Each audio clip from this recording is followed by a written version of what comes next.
नमस्कार दोस्तों, आपका फिर से स्वागत है हमारी टीम सी कोचिंग इंस्टीट्यूट में।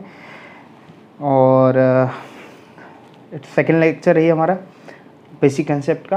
पहले पार्ट में मैं कल के वीडियोस में जो भी लास्ट वीडियो में उसमें डाल चुका हूँ, और ये हमारा सेकंड लेक्चर है। राइट, बेसिक कंसेप्ट का मैं उसको अराउंड 2 से 3 टुकड़ों में करूँगा, ताकि ज़्यादा लंबे लेक्चर ना हो और आप ज़्यादा बोरियत फील ना करें, क्योंकि बार बार उसी चीज़ को पढ़ना आपके लिए थोड़ा कठिन हो जाता है, क्योंकि अटैम्प्ट से आगे से आगे फॉरवर्ड हो रहे, और एक ही चीज़ लंबे अरसे तक पढ़ना हो जाता है ना, तो थोड़ा सा बोरिंग वाला फीलिंग हो जाता है। इसलिए मैंने इसको बेसिक कंसेप्ट को टुकड़ों में कर दिए। अराउंड ये दूसरा पार्ट है, 3 पार्ट तक मैं इसको कर दूँगा। ठीक है, लास्ट क्लास में हमें क्या पढ़ा था? लास्ट जो हमारा लेक्चर था उसमें आपने बेसिक कंसेप्ट के बारे में बता दिया था, टैक्सेशन के बारे में बताया था, उसकी डेफिनेशन बताई थी, 2 प्रकार के टैक्स होते हैं ये बताया था, इनकम टैक्स के कंपोनेंट्स क्या है वो बताए थे आपने।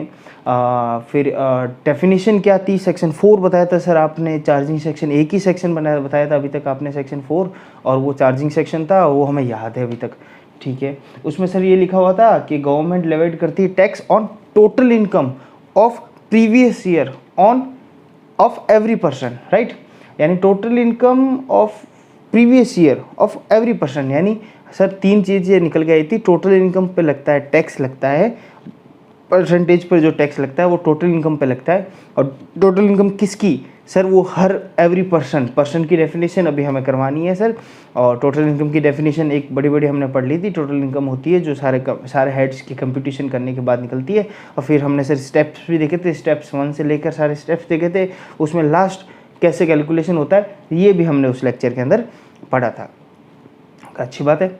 और उसके बाद सर हमने ये भी पढ़ा था सर, एक तो पर्सन की डेफिनेशन रह गई थी कल, और टोटल इनकम तो निकालना ही है, वो तो आपने बोला था ये निकाल लिया तो 80% इनकम टैक्स हो गया आपका।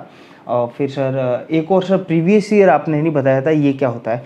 मैंने कहा ठीक है, इसकी भी डेफिनेशन अपन लेके चलेंगे। राइट, अब कुछ इंपॉर्टेंट डेफिनेशन है, यानी जब इनकम टैक्स एक्ट या डायरेक्ट टैक्स का इनकम टैक्स एक्ट स्टार्ट करने से पहले कुछ डेफिनेशन है जो आपको याद रखनी, मतलब आपको समझ में आनी चाहिए। उस डेफिनेशन के बारे में आपको पता होना चाहिए, उन वर्ड्स के बारे में आपको पता होना चाहिए, और इनकम टैक्स के अंदर उन वर्ड्स की क्या मीनिंग है, उन वर्ड्स की क्या डेफिनेशन है वो आपको बताते हैं। नंबर 1, इंपॉर्टेंट डेफिनेशन पढ़ रहे हैं हम। इंपॉर्टेंट डेफिनेशन पार्ट है, इंपॉर्टेंट है। जब भी आप आगे से आगे चलोगे, अगर आपको कहीं पर भी लगे कि भाई हाँ यार इसका मतलब क्या था, आप वापस इसको खोल के जो नोट्स को पीछे देख सकते हो कि इंपॉर्टेंट डेफिनेशन पर डेफिनेशन क्या लिखी हुई थी उस पर्टिकुलर चीज़ की। राइट, एक चीज़ को एलोबरेट करेंगे हम। सेक्शन 2 सब सेक्शन 7 के अंदर असेसी की डेफिनेशन सबसे पहली चीज़ हमारे सामने आती है, असेसी। अरे सर इसका तो होना बहुत ज़्यादा अनिवार्य है, क्योंकि जो असेसी का मतलब होता है सर टैक्स पेयर। असेसी का मतलब होता है टैक्स पेयर, और टैक्स पेयर की डेफिनेशन तो बहुत ज़्यादा ज़रूरी है, नहीं तो इनकम टैक्स लोगे किससे आप? राइट, तो assessee that means tax payer. Right है, इसको यहाँ से हटा देता हूँ मैं। ओके, सेक्शन 2 सब सेक्शन 7 के अंदर असेसी की डेफिनेशन दे रखी है। सेक्शन 2 किसका? सर ये बार बार आपको बताने की आवश्यकता नहीं है सेक्शन 2 किसका, हम इतना तो समझते हैं कि ये सेक्शन 2 है सर इनकम टैक्स एक्ट 1961 का। सेक्शन 2 किसका सर? इनकम टैक्स एक्ट 1961 का सेक्शन 2 सब सेक्शन 7 के अंदर असेसी की डेफिनेशन दे रखी है। सर ये सब सेक्शन याद रखना जरूरी है, मैं आपको बता दूंगा कहाँ याद रखना आपको ज़रूरी है। और ये जो कुछ चीज़ें हैं जो आपको याद ना भी रहे, वो बार बार आप जब रिवीजन करोगे आपको याद हो जाएगी, कोई दिक्कत वाली बात नहीं है। मैंने इसको सीरीज़ वाइज ही रखा है, और बहुत ही सेक्शन वाइज इसको अरेंज किया गया है ताकि आपको याद रखने में आसानी हो। राइट, तो अभी लोड लेने वाली बात नहीं, सेक्शन 4 तो आपको याद हो ही गया। अब दूसरी सेक्शन ला रहा हूँ, सेक्शन 2 सब सेक्शन 7। ठीक है, मैं बता दूंगा कैसे आपको याद करनी है। ठीक है, अभी तो आप सिर्फ सुनिए। असेसी का मतलब क्या है? Assessee means a person by whom any tax और any other sum of money is payable under this act. Sir assessee का मतलब मोटा मोटी अगर हम हमारी लैंग्वेज में बात करें कि सर टैक्स पे है, यानी वो बंदा जिससे गवर्नमेंट जो लेवाइड कर रही थी टैक्स, वो लेवाइड किस पे करेगी कि सर वो बंदे जो टैक्स देने के लिए क्या हो, ऑब्लिगेट हो, वो सारे हमारे लिए क्या हो जाएंगे? असेसी हो जाएंगे। यानी मीन्स अ पर्सन बाय हुम, यानी जिससे हम टैक्स, एनी टैक्स और any other sum of money, या तो टैक्स या कोई अलग तरीके की सम ऑफ मनी उससे हम ले रहे हैं, तो हमारे लिए क्या हो गया? वो असेसी हो जाएगा। और वो क्या कहलाएगा हमारे इस एक्ट के अंदर? वो कहलाएगा असेसी, यानी मोटा मोटी टैक्स पेड। ठीक है, इसके अंदर इंक्लूड क्या है? It includes every person on which any proceeding under this act has been taken. जरूरी नहीं है कि उससे टैक्स ले तभी वो एसएससी बने या कोई सम ऑफ मनी ले तो ही एसएससी बने। किसी तरीके के इनकम टैक्स के अंदर उसके ऊपर प्रोसीडिंग लग गई तो भी वो हमारे लिए क्या हो जाएगा, एसएससी हो जाएगा। जैसे फॉर एग्जांपल किसी बंदे के ऊपर टैक्स पेयर था, उसके परदादा जी जो भी जिंदा है और उनके ऊपर प्रोसीडिंग चल रही है, हालांकि उन्होंने आज तक कभी टैक्स भरा नहीं, ना कभी उनकी एलिजिबल हुई है इनकम टैक्स भरने के लिए, लेकिन फिर भी अगर वो प्रोसीडिंग के अंदर जब उनके ऊपर जांच पड़ताल होगी तो इनकम टैक्स की नज़रों में वो भी एसएससी हो जाएंगे, वो भी क्या हो जाएंगे, एसएससी इन चार्ज। तो every person on which any proceeding under this act has been taken, they are also included in assessee definition. Every deemed person under this act is also called an assessee।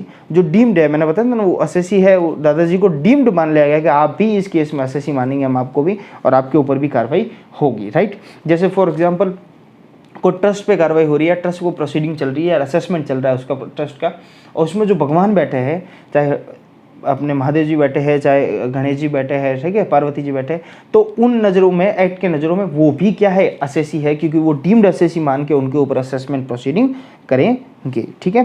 Every person assessee in default under this act is also known as assessee. यानी कोई assessee in default भी हो जाएगा, यानी tax चोरी में कोई किसी की मदद करता है तो वो असेसी इन डिफ़ॉल्ट हो गया, वो भी यहाँ पे क्या हो जाएगा, असेसी माना जाएगा, और उसके ऊपर भी हम असेसी मान के प्रोसीडिंग करेंगे। यानी सारे लोग जो पैसा देता है इनकम टैक्स की नज़र में, या इनकम टैक्स इस पर कार्रवाई करता है, या असेसी जिसको मानना चाहता है वो डीमिफिकेशन, डीम मतलब डिपार्टमेंट मानेगा, वो एसएससी हो नहीं हो, हमने मान लिया एसएससी तो वो एसएससी होगा। यानी ये पेन है और ये पेन है, आपको दिख रही है ये पेन है, लेकिन मैंने कह दिया ये आज से क्या है, सांप है, आज से क्या है, स्नेक है, सांप है, तो आपको मानना पड़ेगा, क्योंकि डिपार्टमेंट ने कह दिया डीम्ड स्नेक है तो आपको मानना पड़ेगा। वैसे वैसे डीम्ड एसएससी होगा तो वो भी क्या माना जाएगा, एसएससी माना जाएगा, ठीक है सर। एसएससी की डेफिनेशन में कोई दिक्कत नहीं सर, सारे लगभग एसएससी माने जाएंगे, ठीक है, ठीक है, कोई दिक्कत वाली बात नहीं है। चलो आगे चलते हैं।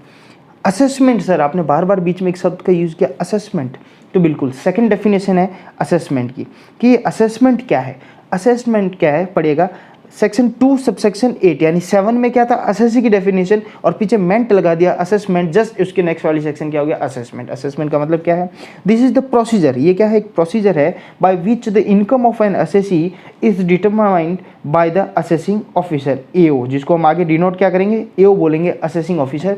यानी टैक्स पेयर तो हो गया असेसी, और उसके ऊपर जो ऑफिसर जो उसके ऊपर असेसमेंट करेगा उसको बोले जाएंगे असेसी ऑफिसर, यानी असेसिंग ऑफिसर एओ कहलाएगा, ठीक है, ठीक है सर। ये एओ कैसे होते हैं, एओ यानी अगर सिंपल टर्म्स में बात करें तो आईटीओ, इनकम टैक्स ऑफिसर जो भी है वो आपके एओ है, और जो टैक्स पेयर है वो असेसी है, ठीक है। अच्छा assessment, assessment sir income tax officer, जैसे मैंने अपना रिटर्न भरा, मेरा रिटर्न भरा, मैं क्या हो गया, डिपार्टमेंट के लिए असेसी हो गया, मैंने अपने रिटर्न फाइल कर दिया और अपलोड हो गया, ठीक है। अब वो रिटर्न कहाँ चला गया, डिपार्टमेंट के पास चला गया, और डिपार्टमेंट के पास जाने के बाद डिपार्टमेंट ने उसको खोल के जैसे दिखा, उस असेसिंग ऑफिसर ने खोल के, जो मेरे वार्ड में या मेरे पर्टिकुलर जोन का जो असेसिंग ऑफिसर है उसने खोल के देखा, और उसने बोला कि अच्छा ठीक है, ये इनकम दिखाई इन्होंने, ये ठीक है, ओके, ये सब सही है, ओके ठीक है, ओके।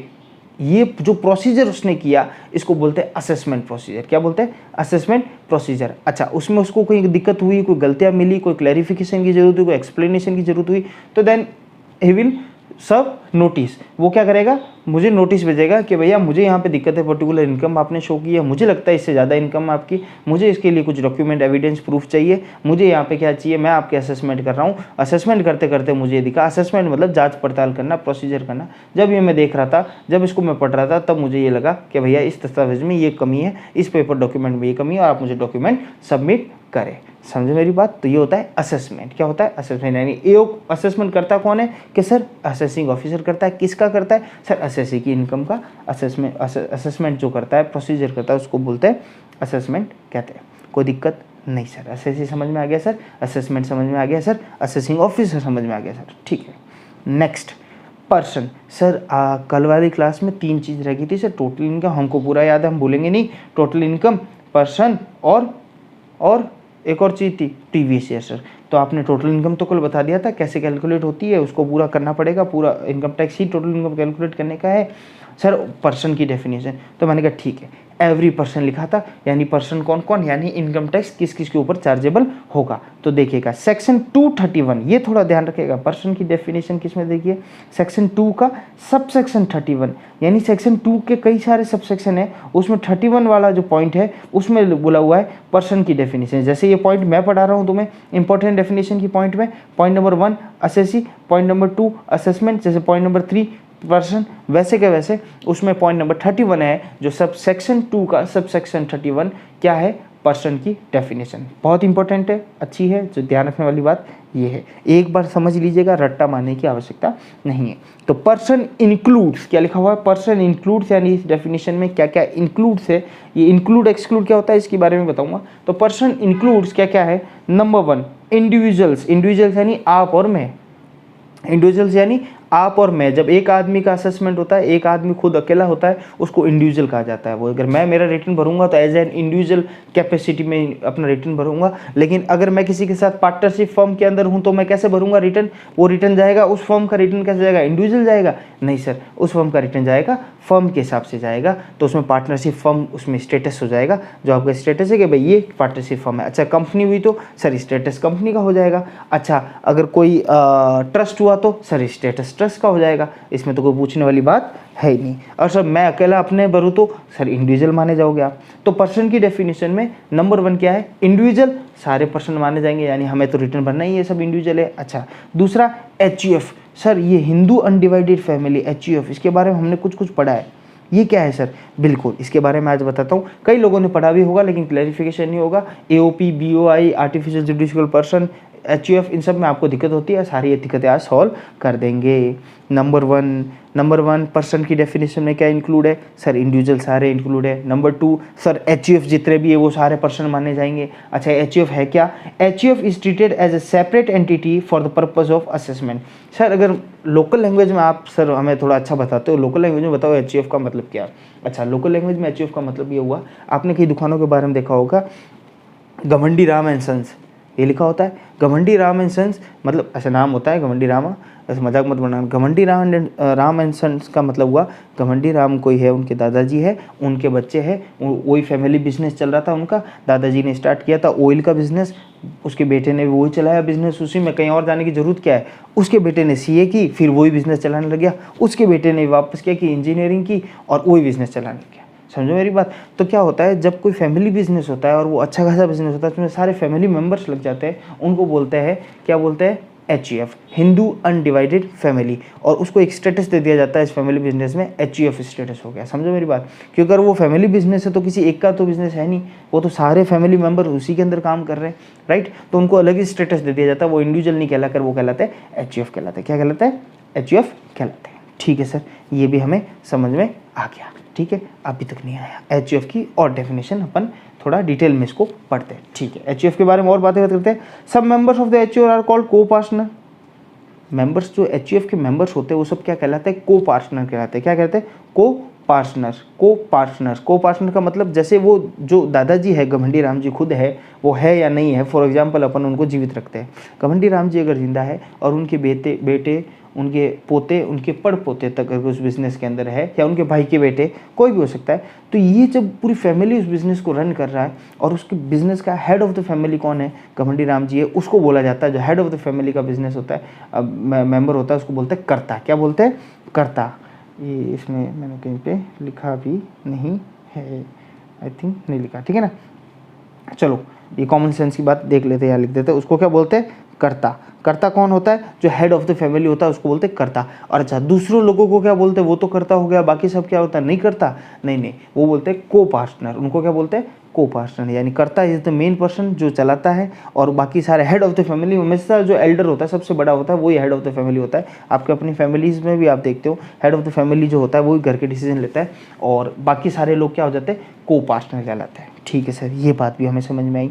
एक और बात इसके अंदर ध्यान रखने वाली बात है, एक अमेंडमेंट आया था 6 सितंबर 2005 को, उसमें बोला गया daughters have also been accorded co partnership status. यानी जो डॉटर्स है घर के अंदर, पहले क्या होता था, 6 सितंबर 2005 से पहले क्या होता था, को पार्टनर उन्हें माना जाता है जो मेल मेंबर है घर के। कौन? सारे मेल मेंबर जो है वो ही घर के फैमिली मेंबर माने जाते हैं। तो फीमेल मेंबर को माना जाता है शादी करके ये तो पराया धन है, शादी करके ये तो जाएंगे और अगली फैमिली में जाओगे आप उसके मेंबर हो। वो अगली फैमिली वाले भी उनको मेंबर नहीं मानते थे। रीजन बिंग वो कहते थे मेल मेंबर है, डॉटर इन लॉ आई है तो उसको मेंबर कैसे बना ले, right.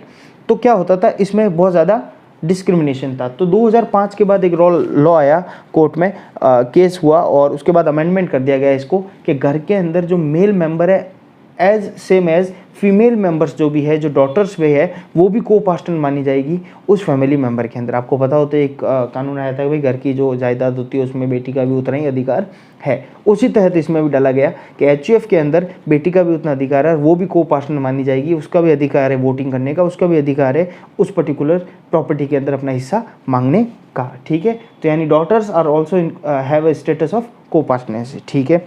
Only the co partner have a right to partition. अगर पार्टीशन होता है, जब वोट का मैंने बोला जैसे पार्टीशन होता है फैमिली के अंदर, जब बंटवारा होता है तो बेटी का भी उतना ही उतना अधिकार है।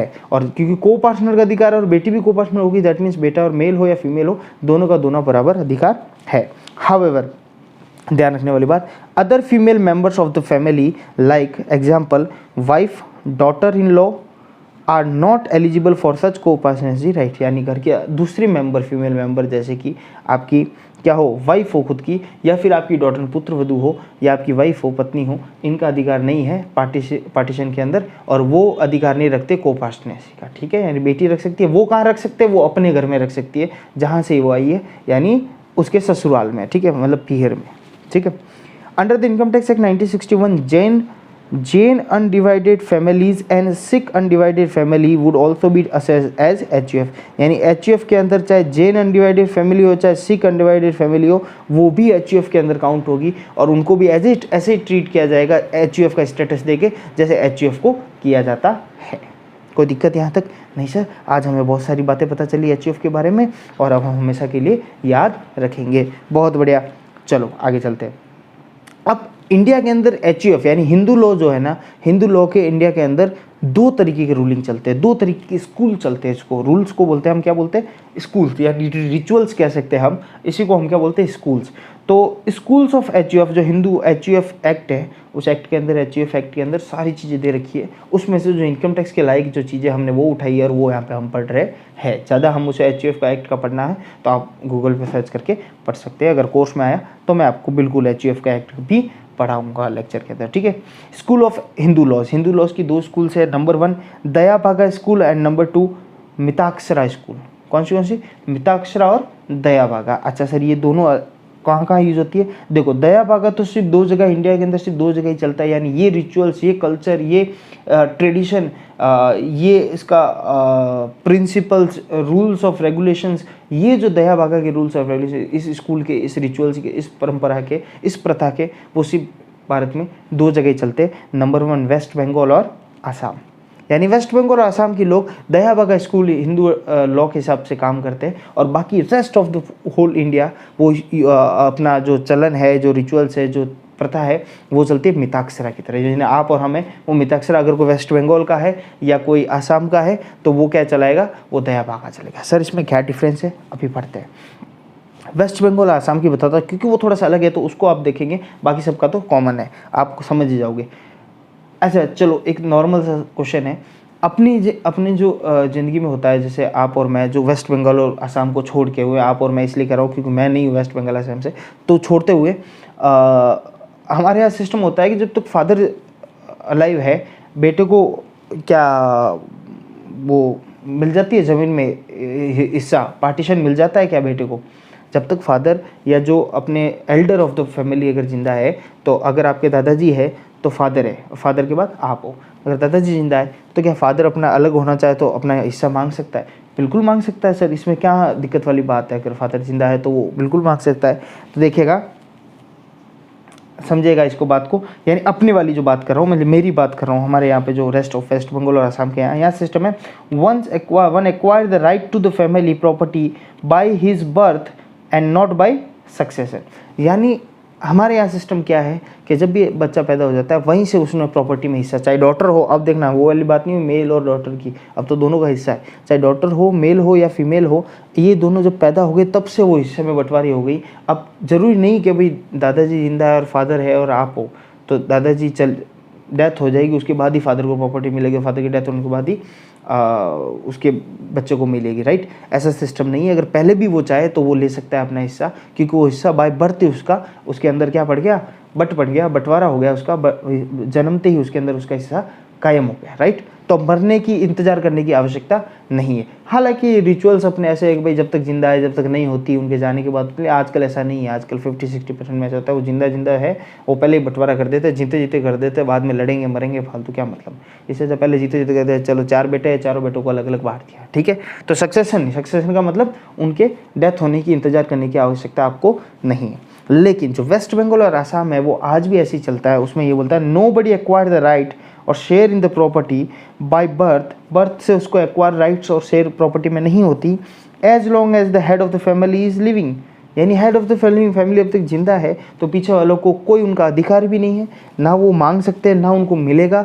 और जैसे हेड ऑफ द फैमिली की डेथ हुई, next head of the family है उसके पास चली जाएगी प्रॉपर्टी। और जैसे कि हेड ऑफ द फैमिली है, कोई फादर है, उसके 4 बच्चे हैं, तो वो उसकी डेथ होने के बाद उन चारों में बंटवारा हो जाएगा और वो चारों अपने हेड ऑफ द फैमिली हो जाएंगे और उनके बच्चों के अभी तक बारी नहीं है जब तक वो जिंदा है, ठीक है। ये है दयापा का। और बाकी सारा अपना क्या है, मिताक्षरा। देखो देखने में तो ऐसा है कि मिताक्षरा जो अपना है ये भी कॉमन सेंस वाली बात है। हमें पता है कि भाई जन्म से हमारा हिस्सा हो जाता है। मूवी में देखा होगा ना कि पापा मेरी ज़मीन का हिस्सा मुझे दे दो या बंटवारा कर दो, मुझे अपना हिस्सा दे दो। लेकिन जो पुरानी पारंपरिक सिस्टम है हमारे, वो ये है कि जब तक फादर है जब तक बेटे को नहीं मिलेगा, बेटा है मतलब दादाजी है जब तक फादर भी नहीं लेंगे हिस्सा, उनके मरने के बाद जायदाद लिखी जाती है और सेम इंतज़ार करते हैं मरने का, राइट। मूवी में देखा होगा आपने कि कब जाओगे, एक ऐड आती थी ना उसकी, वो किसकी आती थी यार, वो जैसे उसमें वो 0 लगाता है, 000 लगाता है, आगे 1 लिखा हुआ होता है, कुछ जायदाद लिखे जाता है, कुछ करोड़ों में लिखे जाता है, ऊपर से पानी की छत से एक बूंद गिर जाती है और 1 पे जैसे वो रब करता है वो 1 हट जाता है, यानी 000 रह जाता है और जितने में वो मर भी जाता है उसका बाप। तो वो फिर कुछ ऐड है शायद, मेरे ख्याल से शीलन की ऐड है, क्या है पानी की, ठीक है। तो इस प्रकार से है। तो दया भागा वेस्ट बंगाल और असम में फॉलो की जाती है, बाकी रेस्ट ऑफ इंडिया में क्या कहते हैं, मिताक्षरा की जाती है। इस पे सवाल सर आएगा क्या, आ सकता है, कॉम्पिटिटिव एग्जाम में ऐसे सवाल आ सकते हैं, लेकिन ऐसे कॉमन सेंस के लिए भी आपको नॉलेज होना चाहिए। सर अभी तक हमने 3 चीज़ पढ़ी सर, असेसिंग क्या होता है, असेसमेंट क्या होता है, इन दोनों का ये कौन करता है, असेसमेंट असेसिंग ऑफिसर करता है। और लास्ट वन हमने पढ़ा सर पर्सन की डेफिनेशन हम पढ़ रहे थे। पर्सन की डेफिनेशन में हमने ये पढ़ा इंडिविजुअल आता है पर्सन के अंदर, नंबर 2 HUF आता है। सर अभी तक 2 चीज़ें पढ़ी हमने सेक्शन 231 के अंदर।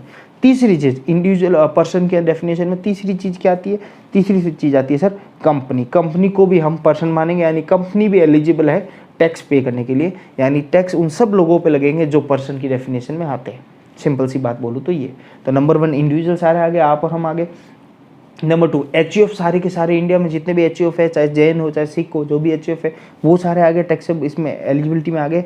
तीसरी बात कंपनीज जितनी भी है वो सारी आगे। अच्छा सर ये कंपनी क्या है, कंपनी की डेफिनेशन दे रखी है सेक्शन 2 सबसेक्शन 17 के अंदर। किसमें देखिए सेक्शन 2 सबसेक्शन 17 के अंदर क्या दे रखी है, कंपनी की डेफिनेशन दे रखी है। उसमें बोला कंपनी मीन्स, कंपनी का मतलब क्या, बहुत ईजी है समझिएगा, अभी आपको सब याद करवा दूंगा।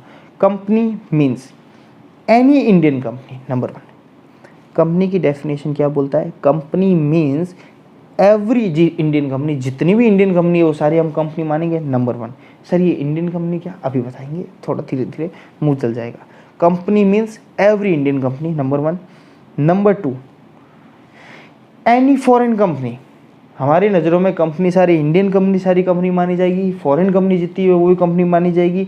नंबर 3 और एनी इंस्टीट्यूशन एसोसिएशन और ये कॉमा है, एनी इंस्टीट्यूशन एसोसिएशन और बॉडी विच इज असेस्ड और assessable as a company under income tax act 1922। यानी अपना एक्ट कब आया था, 1961 में आया था, लेकिन एक इनकम टैक्स एक्ट 1922 भी था जब अंग्रेजों का टाइम था, वो एक्ट लाया था जब वो कर वसूली करते थे, उन्होंने भी इसका नाम इनकम टैक्स दिया था। तो उस समय आपको याद रखना उस समय कौन कौन थे, उस समय 1922 के एक्ट में जिस भी इंस्टीट्यूशन को, जिस भी बॉडी ऑफ इंडिविजुअल्स को, जिस भी एसोसिएशन को अगर उस एक्ट में उन्होंने कंपनी मान लिया तो हम भी अभी उसको कंपनी मानेंगे, चाहे वो कंपनी एक्ट के अंदर रजिस्टर्ड हो या ना हो, चाहे वो रजिस्टर्ड हो या ना हो, समझो। तो any Indian company, any foreign company और ऐसी कोई भी इंस्टीट्यूशन, एसोसिएशन या बॉडी जो 1922 के एक्ट में उसको डीम टू भी मान लिया था या उन्होंने मान लिया था उस समय कंपनी स्टेटस दे दिया था अंग्रेजों ने कि ये कंपनी है, उसको भी हम आज की तारीख में भी हम उसको कंपनी मानेंगे। कई बहुत सारी कंपनीज है जो आपको पता है 1892 से 1896 से काम कर रही है। ऐसे पुरानी कई ऐसी इंस्टीट्यूशन है जो बहुत ज़्यादा काम करती थी। उस समय कंपनीज एक्ट, अपना कंपनीज एक्ट 1956 आया था, तो उस समय कंपनीज एक्ट था नहीं, तो उन्होंने डीम करते थे, इनकम टैक्स मानते थे, आज से तुम्हें कंपनी मानते हैं क्योंकि तुम्हारा व्यवसाय बहुत बड़ा है, तो आज से तुम्हें कंपनी मानते हैं। तो जब उस समय जो कंपनी मान दिया गया वो आज भी कंपनी मानी जाएगी। नंबर 4, एनी इंस्टीट्यूशन और एसोसिएशन और body which is declared by order of CBDT to be a company. उस समय तो अपनी उन्होंने तानाशाही चलाई थी 1922 में, लेकिन बोलते अभी भी अगर CBDT चाहे, यानी central board of direct taxation, CBDT चाहे, central board of direct taxation अगर चाहे तो वो जिसको भी बाय ऑर्डर, इशूइंग ऑर्डर, जिसको भी कंपनी का स्टेटस दे दे तो हम उसको भी क्या मानेंगे, कंपनी मानेंगे, उसको भी क्या मानेंगे, कंपनी। अच्छा सर, तो कंपनी का मतलब दे रखा सेक्शन 2 के सबसेक्शन 70 के अंदर, उसमें 4 चीज़ें बोली हुई थी कि कंपनी हम किसे मानते हैं इनकम टैक्स के अंदर। एक तो इंडियन कंपनी, सारी इंडियन कंपनी, एक सारी फॉरेन कंपनी, किसी तरह की फॉरेन कंपनी है उसको भी हम कंपनी का स्टेटस मानेंगे। तीसरी, कोई भी इंस्टीट्यूशन, एसोसिएशन या बॉडी जो 1922 के एक्ट में क्या माना गया है, कंपनी। और चौथी, एक और पावर दे रखा है, CBDT ने अगर अपने ऑर्डर में किसी को भी खड़े को, किसी भी गधे को भी अगर घोड़ा कह दिया तो हम उसको घोड़ा मानेंगे। कहने का मतलब किसी छोटी सी दुकान को भी उसने कह दिया कि आज से ये कंपनी है तो हम उसे भी कंपनी का स्टेटस देंगे और उसको दर्जा देंगे और उसको मानेंगे कि ठीक है भैया। अब आपके सवाल कहीं उठते कि सर आपने कंपनी का मतलब तो बता दें, इंडियन कंपनी, फॉरेन कंपनी, और ये दो, इन दो की तो बात कोई करनी ही नहीं, चलो ये तो अपनी मनमर्जी से माना हुआ है तो हमें मान नहीं है। लेकिन ये ऊपर वाली दो है, आपने बोला इंडियन कंपनी और फॉरेन कंपनी। सर ये इंडियन कंपनी क्या है? इसी एक्ट के अंदर इंडियन कंपनी की भी तो डेफिनेशन दे रखी होगी, इसी एक्ट के अंदर फॉरेन कंपनी की भी तो डेफिनेशन दे रखी होगी। मैंने कहा बिल्कुल सही बात है। और सर एक कन्फ्यूजन और हमें, ये कि डोमेस्टिक कंपनी करके भी नाम होता है और इंडियन कंपनी और डोमेस्टिक, डोमेस्टिक का मतलब होता है घरेलू। सर इंडियन कंपनी का मतलब इंडियन, भारतीय कंपनी, सर इन दोनों के अंदर क्या डिफरेंस है, इसको हमें थोड़ा क्लैरिफाई करो। मैंने कहा बिल्कुल करेंगे क्लैरिफाई, इसीलिए तो मैं बैठा हूँ। चलो अब हम इसी सवालों के जवाब, आपने सवाल पूछा इसलिए मैं पढ़ा रहा हूँ, बाकी तो मैं यहाँ से आगे चल लेता, लेकिन पढ़ाना पड़ेगा। क्लासेस ऑफ कंपनीज, इसी को सवालों को जवाब देने के लिए मैं बताता हूँ। क्लासेस ऑफ कंपनी, कंपनी कितनी प्रकार के, इनकम टैक्स के हिसाब से बात कर रहा हूँ मैं, बाकी किसी के हिसाब से नहीं। कंपनीज एक्ट 1956 या 2013 के हिसाब से बात नहीं कर रहा हूँ मैं, सिर्फ बात कर रहा हूँ किसके, इनकम टैक्स के हिसाब से। तो classes of company income tax के अंदर बोलते हैं, number 1 domestic company, number 1 domestic company, number two Indian company. आगे आगे बढ़ेंगे अपन। तो जब इनकम टैक्स बोलता है कि मेरी नज़रों में दो तरीके की कंपनी होती है, एक तो होती है डोमेस्टिक कंपनी जो कि घरेलू कंपनी होती है, दूसरी होती है फॉरेन कंपनी जो कि क्या बाहर की कंपनी होती है, जो कि क्या विदेशी कंपनी होती है, राइट, घरेलू और विदेशी। तो सर ये इंडियन कंपनी क्या होती है, अभी बताता हूँ मैं।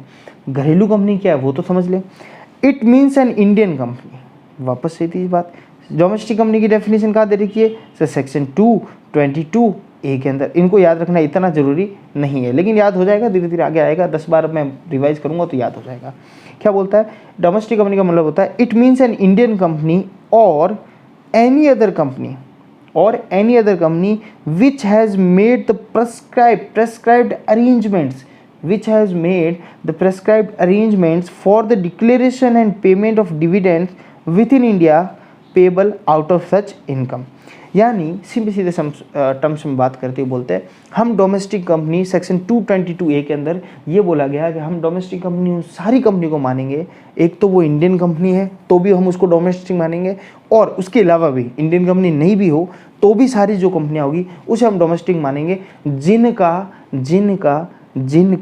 क्या है, जिन्होंने प्रेस्क्राइब्ड अरेंजमेंट किया हुआ है। क्या कर रखा है, प्रेस्क्राइब्ड अरेंजमेंट, एक अच्छे तरह से व्यवस्था कर रखी है। किस चीज़ की, डिविडेंड पेमेंट की। किस चीज़ की, डिविडेंड पेमेंट की। कहाँ पर, इंडिया के अंदर। कहाँ पर, with in India. It is made the prescribed arrangements for the declaration and payment of dividend, declare करने का और डिविडेंड पे करने का पूरा एकदम सही सेटल अरेंजमेंट कर रखा हुआ, इंडिया में पेमेंट और डिक्लेयर करने का डिविडेंड अरेंजमेंट कर रखा है, आउट ऑफ इनकम से ही डिविडेंड पे किया जाएगा, राइट। ऐसी जितनी भी कंपनियाँ होगी उन सबको हम डोमेस्टिक कंपनी मान लेंगे, उनको हम डोमेस्टिक कंपनी मान लेंगे। ये कौन बोलता है? सेक्शन 222A बोलता है, 222A बोलता है। तो कहने का मतलब डोमेस्टिक कंपनी, इनकम टैक्स कहता है हम सिर्फ दो कंपनी मानते हैं, एक तो होती है डोमेस्टिक घरेलू, एक होती है विदेशी यानी फॉरेन कंपनी। अच्छा, डोमेस्टिक की डेफिनेशन जब हमने पढ़ी तो उसने बोला वो सारी इंडियन कंपनी और इंडियन के अलावा कोई दूसरी कंपनी भी है जिन्होंने पर्याप्त अरेंजमेंट कर रखे हैं इंडिया के अंदर डिविडेंड डिक्लेरेशन और पेमेंट के, वो सारी कंपनियों को हम क्या मान लेंगे? डोमेस्टिक मान लेंगे। यानी इंडियन तो डोमेस्टिक है ही है। यानी एक बात तो हमें क्लियर हुई कि डोमेस्टिक कंपनी के अंदर डेफिनेशन के अंदर इंडियन कंपनी आ गई, यानी सारी इंडियन कंपनी क्या मानी जाएगी? डोमेस्टिक कंपनी मानेगी। क्या मानी जाएगी? डोमेस्टिक कंपनी मानी जाएगी। सारी इंडियन कंपनी क्या मानी जाएगी? डोमेस्टिक कंपनी मानी जाएगी। ठीक है, इतनी बात समझ आई? ठीक है सर, अभी तक आपने इंडियन कंपनी नहीं बताया। मैंने को बता रहा हूँ ना आपको, रुको तो सही, धीरे धीरे खाओ ना। चलो, इंडियन कंपनी की डेफिनेशन क्या दे रखी है? सेक्शन 226 के अंदर दे रखी है कि इंडियन कंपनी की डेफिनेशन क्या है। इसने बोला 2 condition should be satisfy as an Indian company. अगर आपको इंडियन कंपनी बनना है यार, इंडियन कंपनी आपको पता करना है ये कंपनी इंडियन कंपनी है या नहीं है, तो सिर्फ 2 कंडीशन सेटिस्फाई होनी चाहिए। अगर दोनों कंडीशन सेटिस्फाई होगी, बोथ है ट्रू यानी बोथ होनी चाहिए, दोनों एक, दोनों में से एक नहीं, दोनों कंडीशन फॉलो हो गई तो वो कंपनी क्या मान ली जाएगी? इंडियन कंपनी मानी जाएगी। अच्छा सर जल्दी बताइए क्या कंडीशन है? Number 1, the company should have been formed and registered under companies act 2013 या 1956। पहली बात, या तो इंडिया में जो कंपनीज एक्ट चल रहा है, चाहे 1956 चल रहा था पहले और अब 2013 चल रहा है, इन दोनों के अंदर वो रजिस्टर्ड होनी चाहिए। नंबर 1, या पहले उसमें होगी तो इसमें कराने की आवश्यकता नहीं, और उसमें नहीं हुई इसमें होगी तो भी कोई दिक्कत नहीं।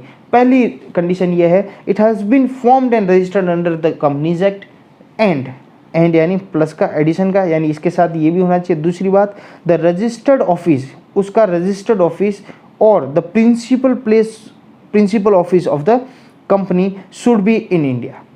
यानी उसका रजिस्टर्ड ऑफिस और उसका प्रिंसिपल ऑफिस मान लो, या उसका रजिस्टर्ड ऑफिस इंडिया में है और वो इंडियन कंपनीज एक्ट के अंदर रजिस्टर्ड है, ये दोनों कंडीशन फॉलो हो गई तो वो इंडियन कंपनी मानी जाएगी। और इंडियन कंपनी होगी तो डोमेस्टिक हो गया सर, इंडियन होगी तो डोमेस्टिक ऑटोमेटिक हो गई। अच्छा, खाली इंडियन कंपनी डोमेस्टिक होती है क्या, और कोई नहीं हो सकती? नहीं सर, और भी कंपनी डोमेस्टिक कंपनी हो सकती है इंडियन कंपनी के अलावा, जो कंपनीज एकदम प्रिस्क्राइब्ड अरेंजमेंट करते हैं इंडिया के अंदर declaration and payment of dividend का, declaration and payment of dividend within India. चलो सर, ये बात भी हमें पता चल गई। अब सिर्फ एक सवाल रहा है, ये फॉरेन विदेशी कंपनी क्या होती है? चलो, फॉरेन कंपनी सेक्शन 223A में, 223A में। अच्छा, डोमेस्टिक कंपनी 22A में दे रखा था, इसके जस्ट बाद कौन सा क्लॉज आया? 23A सेक्शन आया, सब सेक्शन। ठीक है, इसमें क्या बोला? Foreign company means a company which is not a domestic company. बात ही खत्म कर दी इसने तो, यानी फॉरेन कंपनी वो जो डोमेस्टिक कंपनी नहीं है, वो सारी कंपनी क्या हो जाएगी? फॉरेन कंपनी हो जाएगी। बस, बहुत ईजी। यानी डोमेस्टिक कंपनी, घरेलू कंपनी कौन सी? जो सारी इंडियन कंपनी, वो सारी घरेलू कंपनी, और इसके अलावा जो सारी कंपनी जो डिक्लेयर एंड प्रिस्क्राइब अरेंजमेंट करती है किसका? Declaration and payment of dividend in India की। इन दोनों के अलावा जो कंपनियाँ होगी सारी क्या मान ली जाएगी? फॉरेन कंपनी मान ली जाएगी। चलो, इसको एक छोटे से डायग्राम में वापस समझते हैं। तो क्लासेस ऑफ कंपनी के हिसाब से इनकम टैक्स में अंदर 2 तरह की कंपनी, एक तो डोमेस्टिक और एक फॉरेन कंपनी। बात ही खत्म। डोमेस्टिक में 2 तरह की, एक तो इंडियन कंपनी, एक दूसरी वो सारी कंपनी जिसके प्रिस्क्राइब्ड अरेंजमेंट है पेमेंट और declaration dividend within India. और फॉरेन कंपनी जो डोमेस्टिक नहीं है, वो सारी क्या हो जाएगी? Foreign company. कोई दिक्कत, कोई परेशानी नहीं सर? हमें इतनी बात, आपने इतनी देर से जो बकबक की है, हमें इतनी बात तो समझ में आ गई है कि कंपनी की डेफिनेशन में क्या होता है। अच्छा, मैं आपको पूछूं कंपनी की डेफिनेशन क्या? ध्यान रखना, ये तो क्लासेस ऑफ कंपनी पढ़ी थी हमने, कंपनी कितने प्रकार की होती है इसकी क्लासेस पढ़ी थी हमने, ये रही। ठीक है, लेकिन अगर मैं कंपनी की डेफिनेशन पूछूं तो क्या है कि सर कंपनी की डेफिनेशन हमें अच्छी तरह याद है। कंपनी की डेफिनेशन 217 में तो बोली हुई थी, सारी इंडियन कंपनी कंपनी मानी जाएगी, सारी फॉरेन कंपनी कंपनी मानी जाएगी, और 1922 एक्ट में जो डिक्लेयर कर रखी है वो कंपनी मानी जाएगी। और CBDT अपने हिसाब से ऑर्डर से डिमिफिकेशन दे दे तो भी हम उसको कंपनी मानेंगे। यानी हम क्या पढ़ रहे थे सर? हम पढ़ रहे थे पर्सन की डेफिनेशन पढ़ रहे थे सेक्शन 231 के अंदर। उसमें हमने पढ़ा इंडिविजुअल सारे पर्सन माने जाएंगे, नंबर 2 HUF सारे पर्सन माने जाएंगे, नंबर 3 कंपनी सारी पर्सन मानी जाएगी, and number 4 firm. Number 4 firm, section 223। Firm का मतलब पार्टनरशिप फर्म। तो देखो, फर्म 2 तरह की हो सकती है, as defined in partnership act 1932। अगर पार्टनरशिप एक्ट 1932 के हिसाब से फर्म है उसमें डिफाइन गई तो होगी पार्टनरशिप फर्म, या फिर LLP एक्ट है, आपको पता है लिमिटेड लाइबिलिटी पार्टनरशिप एक्ट 2008, उसके हिसाब से हो जाएगी तो भी क्या हो जाएगी, हम उसको फर्म मान लेंगे और उसको हम फर्म मान के उसको पर्सन की डेफिनेशन फर्म भी यानी टैक्सेबल है, राइट। ठीक है सर। और individual, HUF, company, firm, AOP। अरे सर ये AOP BOI ये क्या है, ये दो चीज़ें हमें बहुत परेशान करती है। AOP और BOI को भी क्या मानेंगे, पहली बात तो पर्सन की डेफिनेशन के अंदर इंक्लूड यानी पर्सन मानेंगे। ये होता क्या है AOP, तो देखिएगा, when person combines together for promotion of a joint enterprises they are assessable as an AOP if they do not in law constitution of partnership must join for the common purpose और action. ठीक है। Association of person, कहने का मतलब नाम से पता चल रहा है कुछ पर्सन इकट्ठा होकर एसोसिएट हो गए और उन पर्सन ने एसोसिएट होकर कोई काम किया, एक कॉमन ऑब्जेक्टिव, उन सबका ऑब्जेक्टिव कॉमन है, उन सबके पर्पस कॉमन है और उन्होंने अपने पर्पस और ऑब्जेक्टिव को कॉमन करके कोई काम करना स्टार्ट कर दिया तो वो क्या कहलाएंगे, एसोसिएशन ऑफ पर्सन, और उनका स्टेटस क्या हो जाएगा, AOP। सर ये तो हमने पढ़ा था जब दो और दो से अधिक लोग साथ में मिलते हैं तो वो पार्टनरशिप हो जाती है। बिल्कुल आपने पढ़ा था दो या दो से अधिक लोग जब मिलते हैं वो पार्टनरशिप होता है, लेकिन शर्त ये होता है कि उनके बीच में पार्टनरशिप डीड बनी हुई होनी चाहिए, उनके बीच में एक एग्रीमेंट होता है, उस एग्रीमेंट को कहते हैं पार्टनरशिप डीड। अगर वो डीड है तो वो पार्टनरशिप फर्म हो जाएगी, अगर डीड नहीं है तो वो एसोसिएशन ऑफ पर्सन हो जाएगा। बस इतना सा डिफरेंस दोनों के बीच में। ऑब्जेक्ट उनका भी कॉमन है, ऑब्जेक्ट इनका भी कॉमन है, समझो मेरी बात, ऑब्जेक्ट उनका भी कॉमन है, ऑब्जेक्ट इनका भी कॉमन है। बस ध्यान रखना वो प्रॉफिट के लिए करते, ये बिना प्रॉफिट के लिए भी हो सकता है, प्रॉफिट के लिए भी हो सकता है और बिना प्रॉफिट के लिए भी हो सकता है। यानी चार लोग मिले और ट्रस्ट की तरह काम कर रहे हैं, चार लोग मिले सोसाइटी में और कुछ सोसाइटी के काम के लिए, अच्छे के लिए, बेनिफिट के लिए काम कर रहे हैं, उनका मोटिव, उनका ऑब्जेक्टिव, उनका पर्पस कॉमन है, सेम है और वो कोई काम कर रहे हैं विदाउट एनी एग्रीमेंट और डीड, विदाउट एनी एग्रीमेंट और डीड, अब वो काम कर रहे हैं और तो वो क्या हो जाएगा, वो एसोसिएशन ऑफ पर्सन की डेफिनेशन हो जाएगी। अगर वो कोई प्रॉफिट कमाते उनकी प्रॉफिट के ऊपर भी क्या हो जाएगा, इनकम, उनकी इनकम के ऊपर भी क्या लग जाएगा, इनकम टैक्स लग जाएगा, राइट। ठीक है सर। एसोसिएशन AOP और पार्टनरशिप फॉर्म में कुछ ज़्यादा डिफरेंस नहीं है, ये हमें समझ आए। सर ये बॉडी ऑफ इंडिविजुअल्स क्या है, देखिएगा, it denote the status of persons, it denote the status of persons like executors, trustees who merely receive the income jointly and who may be accessible like manner and to the same extent as the beneficiary individually। कहने का मतलब ये एक status है जो दिया जाता है एज ए, या तो एग्जीक्यूटर हो जाओगे आप या ट्रस्टीज हो जाओगे, who merely receive the income jointly, जो इनकम तो जॉइंटली रिसीव करते हैं, और who may be accessible like a manner and to the same extent as the beneficiary individually। कहने का मतलब जैसे फॉर एग्जाम्पल कोई ट्रस्ट है, जैसे फॉर एग्जाम्पल कोई ट्रस्ट है, उस ट्रस्ट का कोई ट्रस्टी है, उस ट्रस्ट का कोई ट्रस्टी है, तो वो ट्रस्टी का क्या काम है, उस ट्रस्टी का ये काम है सर, उसको एक स्टेटस दे रखा है ट्रस्टी, यानी अगर उसको मैं ऐसे बोलूँ स्कूल का प्रिंसिपल कह दूँ तो उसको एक स्टेटस दे रखा है कि आप ट्रस्टी हो, आपका काम ये है कि ट्रस्ट के पैसा जो आए, ट्रस्ट का कोई बिजनेस है, उस बिजनेस को चलाओ, उससे प्रॉफिट कमाओ और वो प्रॉफिट जो आए उस प्रॉफिट को आप सही ट्रस्ट के लिए यूज़ करें, ट्रस्ट के सेम बेनिफिशियल के लिए यूज़ करें। अगर आप होते उसकी जगह तो आप अपने लिए कैसे यूज़ करते, वैसे के वैसे इसको यूज़ करें, तो उनको बोलता है बॉडी ऑफ इंडिविजुअल। यानी ट्रस्टी एक हो सकता है या 3-4 लोग हो सकते हैं। अगर 3-4 लोग ट्रस्टी आपस में मिलकर एक ट्रस्ट बनाएं और ट्रस्टीज़ के लिए काम करें, मतलब अपने बेनिफिशियरीज के लिए काम करें, जैसे फॉर एग्जांपल मेरी एक ट्रस्ट है, हम 4 जने अगर उस ट्रस्ट में हैं, ठीक है, तो हम चारों को ट्रस्टी कहलाएंगे, हम उस ट्रस्ट के, राइट। यानी हम चारों ने मिलकर एक ट्रस्ट खोली है, हम चारों उस ट्रस्ट के एक ट्रस्टी है, राइट। उस ट्रस्ट का ऑब्जेक्टिव क्या है, गरीब बच्चे, जो पैरे है, अंधे हैं, ब्लाइंड, डीफ या डम, ऐसे बच्चों को हम क्या करें, उनको एजुकेशन दें, उनको हॉस्टल सुविधा दें, उनको रखें, अनाथ है उनको हमारे यहाँ रखें, राइट। तो अगर हम ऐसा कर रहे हैं तो हम वो पैसा कमा रहे हैं, अगर कोई बिजनेस भी चला रहे हैं उस ट्रस्ट के नाम से, उस ट्रस्ट से कोई प्रॉफिट आ रहा है तो वो हमको एलोकेट क्या करें, उन बच्चों के लिए कर रहे हैं, उन बच्चों के भविष्य के लिए कर रहे हैं, उन बच्चों के लिए अच्छे के लिए कर रहे हैं, राइट। तो कहने का मतलब अब हमें इनकम टैक्स के अंदर बोलते हैं क्या आप ये लोग टैक्सेबल है, इनकम टैक्स बोलता है बिल्कुल ये लोग भी टैक्सेबल। अच्छा तो कि इनको क्या स्टेटस दे, अब ये इंडिविजुअल तो है नहीं, इंडिविजुअल तो मैं as a chartered accountant individual हूँ, राइट। नंबर 2 क्या ये फर्म है कि नहीं है, इनकी कोई बीच में डीड नहीं है। नंबर 3 क्या एसोसिएशन ऑफ पर्सन है, 4 जनों लोग मिलकर कोई काम कर रहे हैं, कोई जॉइंटली ऑब्जेक्ट है, क्यों हो सकता है एसोसिएशन ऑफ पर्सन भी हो सकता है कि जॉइंटली कोई काम कर रहा है, लेकिन for the beneficiary of the beneficial, जो इस ट्रस्ट के बेनिफिशियल। तो हमने एक दूसरे को डिनोट किया, हमने अपने आप को क्या दिया, एक स्टेटस दिया, ट्रस्टी का स्टेटस। तो हम एओपी में भी नहीं आए, क्योंकि हम इंडिविजुअल अगर जब 4 लोग मिलकर कोई काम करें तो वो एओपी कहलाएगा। लेकिन जब हम चारों ट्रस्टी मिलकर कोई काम करें तो हमें एक स्टेटस मिल गया हम सबको, तो हम क्या कहलाएंगे, हम बॉडी ऑफ इंडिविजुअल्स कहलाएंगे। हम क्या कहेंगे, बॉडी ऑफ इंडिविजुअल। हम 4 जने मिलकर कोई काम करें तो हम बॉडी ऑफ इंडिविजुअल्स हो गए। क्या हो गए, जैसे जैसे कोई कंपनी को चलाने के एग्जीक्यूटिव्स की बॉडी बनती है, अब बोर्ड ऑफ डायरेक्टर्स जैसे बनते हैं ना, वैसे 3-4 जनों की बॉडी ऑफ इंडिविजुअल्स बनाई जाती है। वो बोले तुम 4 जने, तुम एग्जीक्यूटिव्स हो इस कंपनी के या इस पर्टिकुलर एसोसिएशन के, और तुम क्या हो, एग्जीक्यूटिव्स हो। तुम्हें एक डिनोट कर दिया, एक स्टेटस दे दिया तुम्हें, और तुम्हें उसको चलाना है। तो वो 4 जने मिलकर चलेंगे, चारों एग्जीक्यूटिव्स है, तो वो चारों क्या कहलाएंगे, बॉडी ऑफ इंडिविजुअल्स कहलाएंगे। क्या कहलाएंगे, बॉडी ऑफ इंडिविजुअल्स।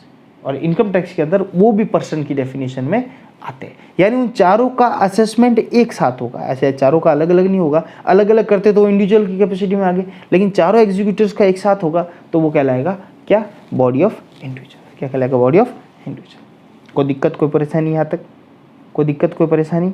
जैसे कि ये हो गया आपका ट्रस्ट हो गया, और बॉडी ऑफ इंडिविजुअल्स ये हो गए। बोर्ड ऑफ डायरेक्टर्स में जैसे एग्जीक्यूटिव्स होते हैं या पर्टिकुलर किसी कंपनीज के अंदर उनको क्या दी जाती है, पावर दी जाती है कि भाई 4 लोग आप इस कंपनी का सारा मैनेजमेंट देखो कैसे क्या हो रहा है, गवर्नमेंट देती है कई बार, तो बॉडी ऑफ इंडिविजुअल्स होते हैं।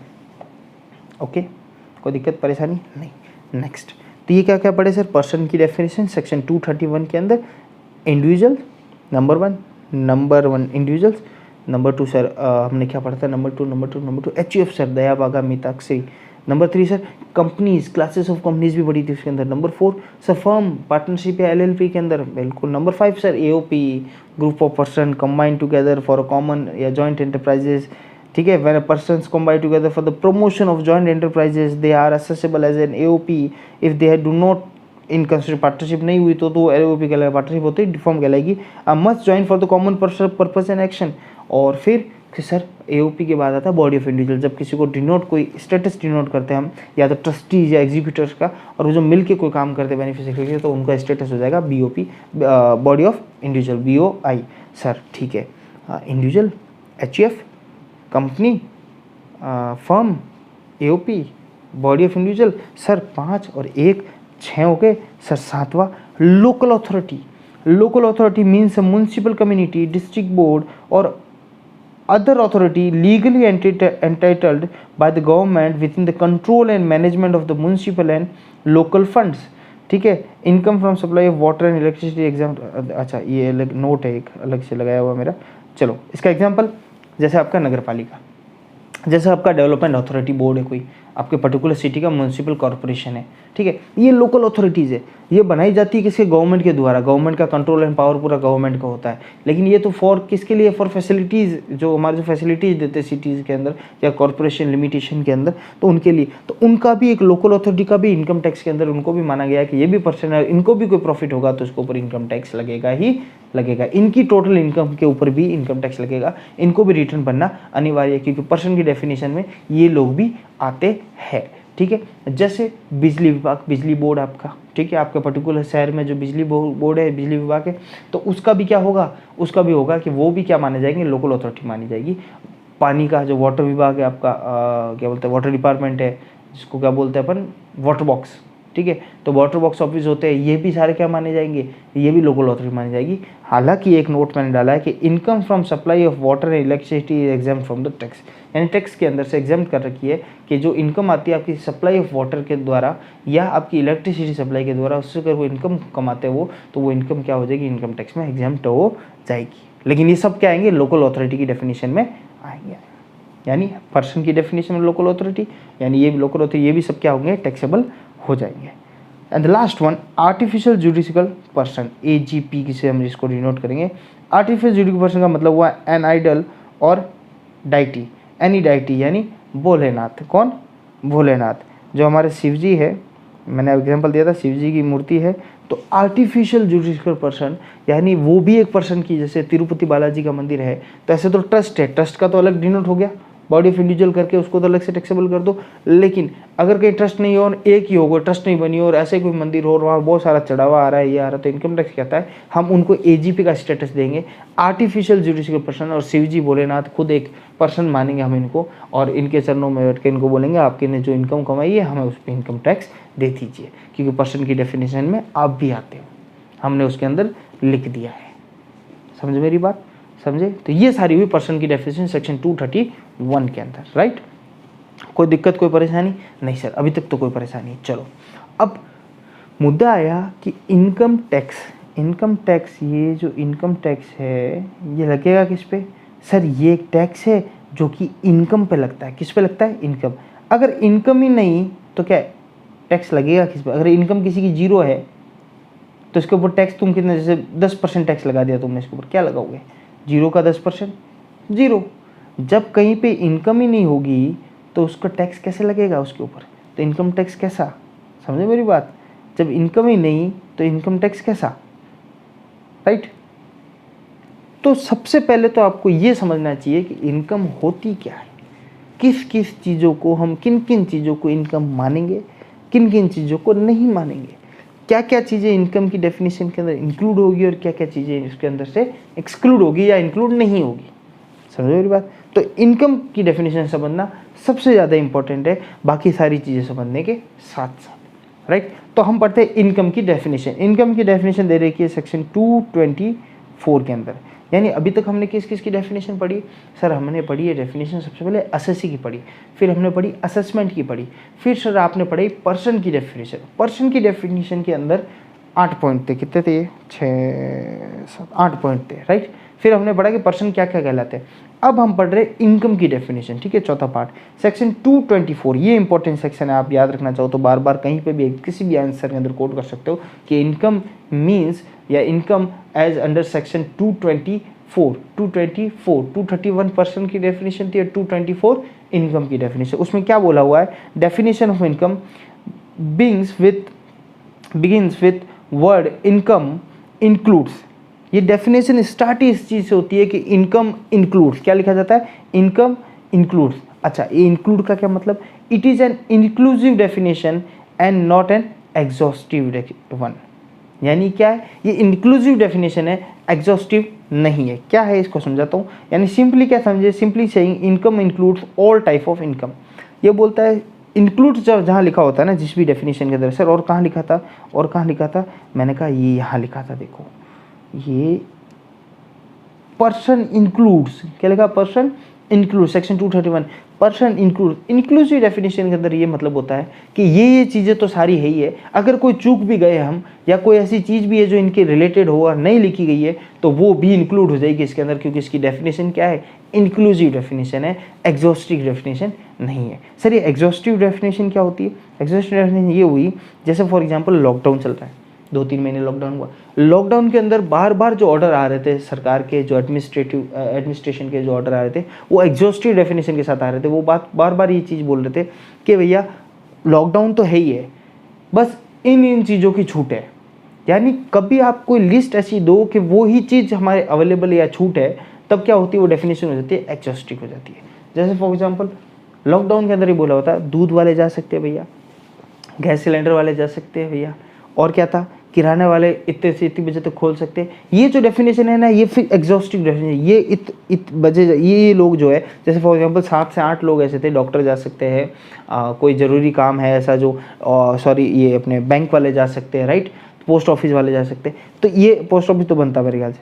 तो ये जो चीज़ें हैं इनकी लिस्ट बना दी और 10-15 लोगों का नाम लिख दिया और बोल दिया ये लोग इस लॉकडाउन के अंदर जा सकते हैं, यानी बाकी सारे क्या, बाकी सारे नहीं जा सकते। कॉमन सी बात है, उसमें ये तो ना बोलेंगे अपन कि आपने इनका तो लिखा ये जा सकते हैं, बाकी ये तो नहीं लिखा, बाकी नहीं जा सकते। उसमें लिखा हुआ है कि टोटली प्रोहिबिटेड है आना जाना सिवाय इन लोगों के, सिवाय इन लोगों के। तो ये होगी एग्जॉस्टिव डेफिनेशन, क्या होगी, एग्जॉस्टिव। लेकिन जब इंक्लूसिव डेफिनेशन आ जाती है तब बोलते हैं कि ये लोग सब घूम सकते हैं, बाकी सारे नहीं घूम सकते। जब बोल दिया ये लोग घूम सकते हैं तो कहने का मतलब नहीं घूम सकते, दूसरी बात नहीं की उन्होंने, सिर्फ पॉजिटिव बात करी कि 10 लोग, ये 10 लोग हैं, ये बाहर निकल के घूम सकते हैं। तो 10 से 11वां लोग भी घूम सकता है, क्योंकि आपने 12वें लोगों को मना नहीं किया है, समझो। यानी एग्जॉस्टिव डेफिनेशन आपने नहीं दी है, आपने इंक्लूसिव डेफिनेशन दी है। तो पूरे लॉकडाउन में आप किसी भी ऑर्डर कॉपी को उठा के देखना, सारी एग्जॉस्टिव डेफिनेशन थी। जहाँ पे नेगेटिव चीज़ बोल देते कि यार कोई लिस्ट बना के देते थे कि इन लोगों के लिए ही छूट है या ये लोग ही, सिर्फ इतने लोग ही जा सकते हैं, तो वो क्या करते हैं, हमने एग्जॉस्ट कर दिया, किसी चीज़ को रोक दिया, आप नेगेटिव कर दी कि ये लोग, इतने लोग ही समूह जा सकते हैं, बाकी नहीं जा सकते। दैट मीन्स आपने क्या, एग्जॉस्टिव डेफिनेशन। लेकिन इंक्लूसिव का मतलब हो सकता है कि आपने किसी को मना नहीं किया, पर ये बोला कि ये 10 लोग तो हमारी नज़रों में है ही है, 11वें 12वें भी हो सकते हैं, 11वां 12वां भी हो सकता है। तो कहने का मतलब इनकम की डेफिनेशन भी ऐसे ही है, इंक्लूसिव डेफिनेशन है, कुछ तो नाम दे रखे हैं, लेकिन अगर कोई हम मिस कर दे, कोई चूक भी जाए हमसे, तो आप टेंशन करने वाली बात नहीं। इनकम की डेफिनेशन में सब चीज़ इंक्लूड है, सब चीज़ इंक्लूड है, राइट। चलो, तो concept of income under income tax act, income tax act के अंदर कंसेप्ट ऑफ इनकम क्या है देखते हैं। देखो, regular receipt, vice versa casual receipt. क्या इनकम रेगुलर रिसिप्ट पे होगी वही इनकम मानेंगे, या कैजुअल रिसिप्ट पे हो सकती है उसको भी इनकम मानेंगे? यानी रोज मैं ऑफिस जा रहा हूँ, काम कर रहा हूँ, मैं रेगुलर रिसिप्ट पे, फॉर एग्जाम्पल सैलरीड पर्सन है, रोज नौकरी कर रहा है, हर महीने सैलरी आ रही है, यानी जो कंटिन्यूस रेगुलर बेसिस पे आएगी उसी को इनकम मानेंगे, या कैजुअल कहीं से आ गई, 1 लाख रुपये आ गया, 50,000 रुपये आ गए कहीं से एकदम से, कि उसको भी इनकम मानेंगे? बिल्कुल, अगर चाहे कैजुअल रिसिप्ट हो या रेगुलर रिसिप्ट हो, both are treated as income, और दोनों को हम इनकम मानेंगे, both are treated as income. ठीक है भैया, आगे रेवेन्यू रिसिप्ट या कैपिटल रिसिप्ट। भैया ये भी एक बहुत बड़ा सवाल है कि रेवेन्यू रिसिप्ट होगी तभी उसको इनकम मानेंगे या कैपिटल रिसिप्ट को भी इनकम मानेंगे? सर ये दोनों डिफरेंस क्या है, रेवेन्यू और कैपिटल, बहुत परेशान करता है। बिल्कुल, इसका डेफिनेशन मैं आपको ये यहाँ जाके आपको concept of revenue and capital receipt अभी आपको समझाऊंगा। अभी सब इतना समझिए कि क्या रेवेन्यू रिसिप्ट और capital receipt both are treated as income. नीचे क्या लिखा हुआ, अगर रेवेन्यू रिसिप्ट है तो किसी को पूछने का काम नहीं, वो तो इनकम है ही है, कि जो रेवेन्यू, उसको चीज़ बेची आपने, पैसा आया नॉर्मली टर्म्स में, वो तो आपका इनकम मानेंगे।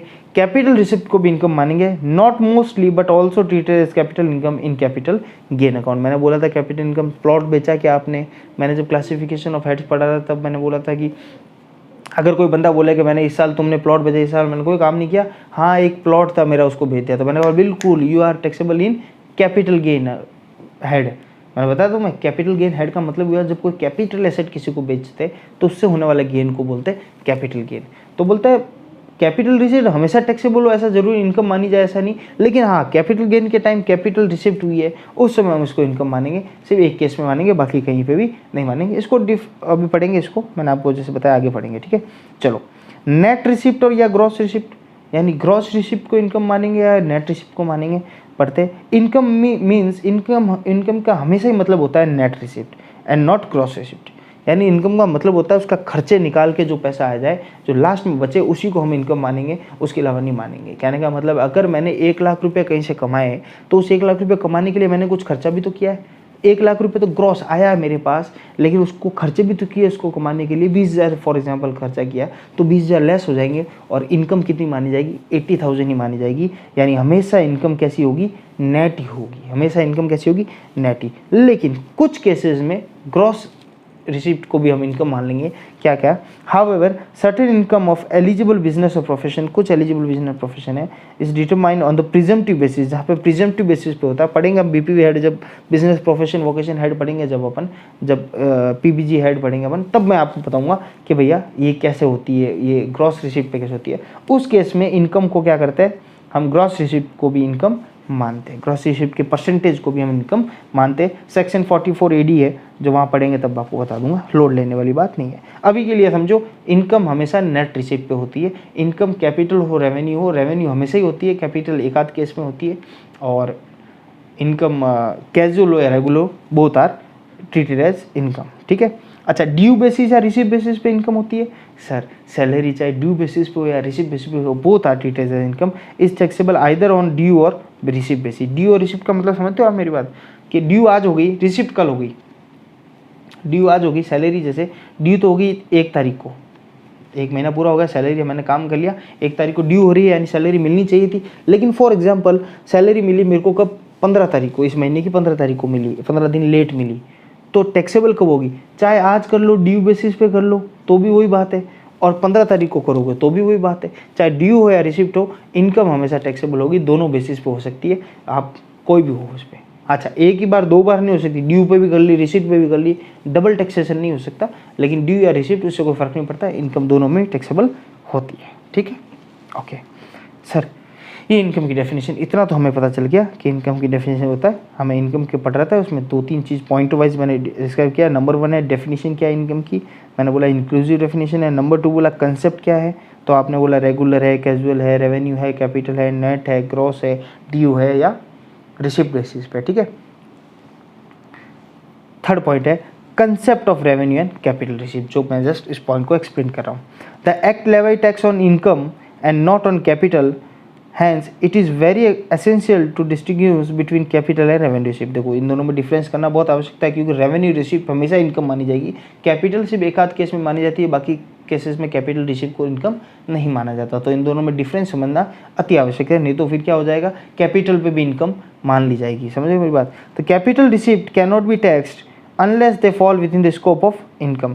कैपिटल रिसीप्ट मोस्टली टैक्सेबल नहीं होती अगर वो किस डेफिनेशन में आ जाए, इनकम की डेफिनेशन में आ जाए। वो कब आती है? वो आती है सर कैपिटल गेन के अंदर, ठीक है, उसके अलावा नहीं मानी जाएगी।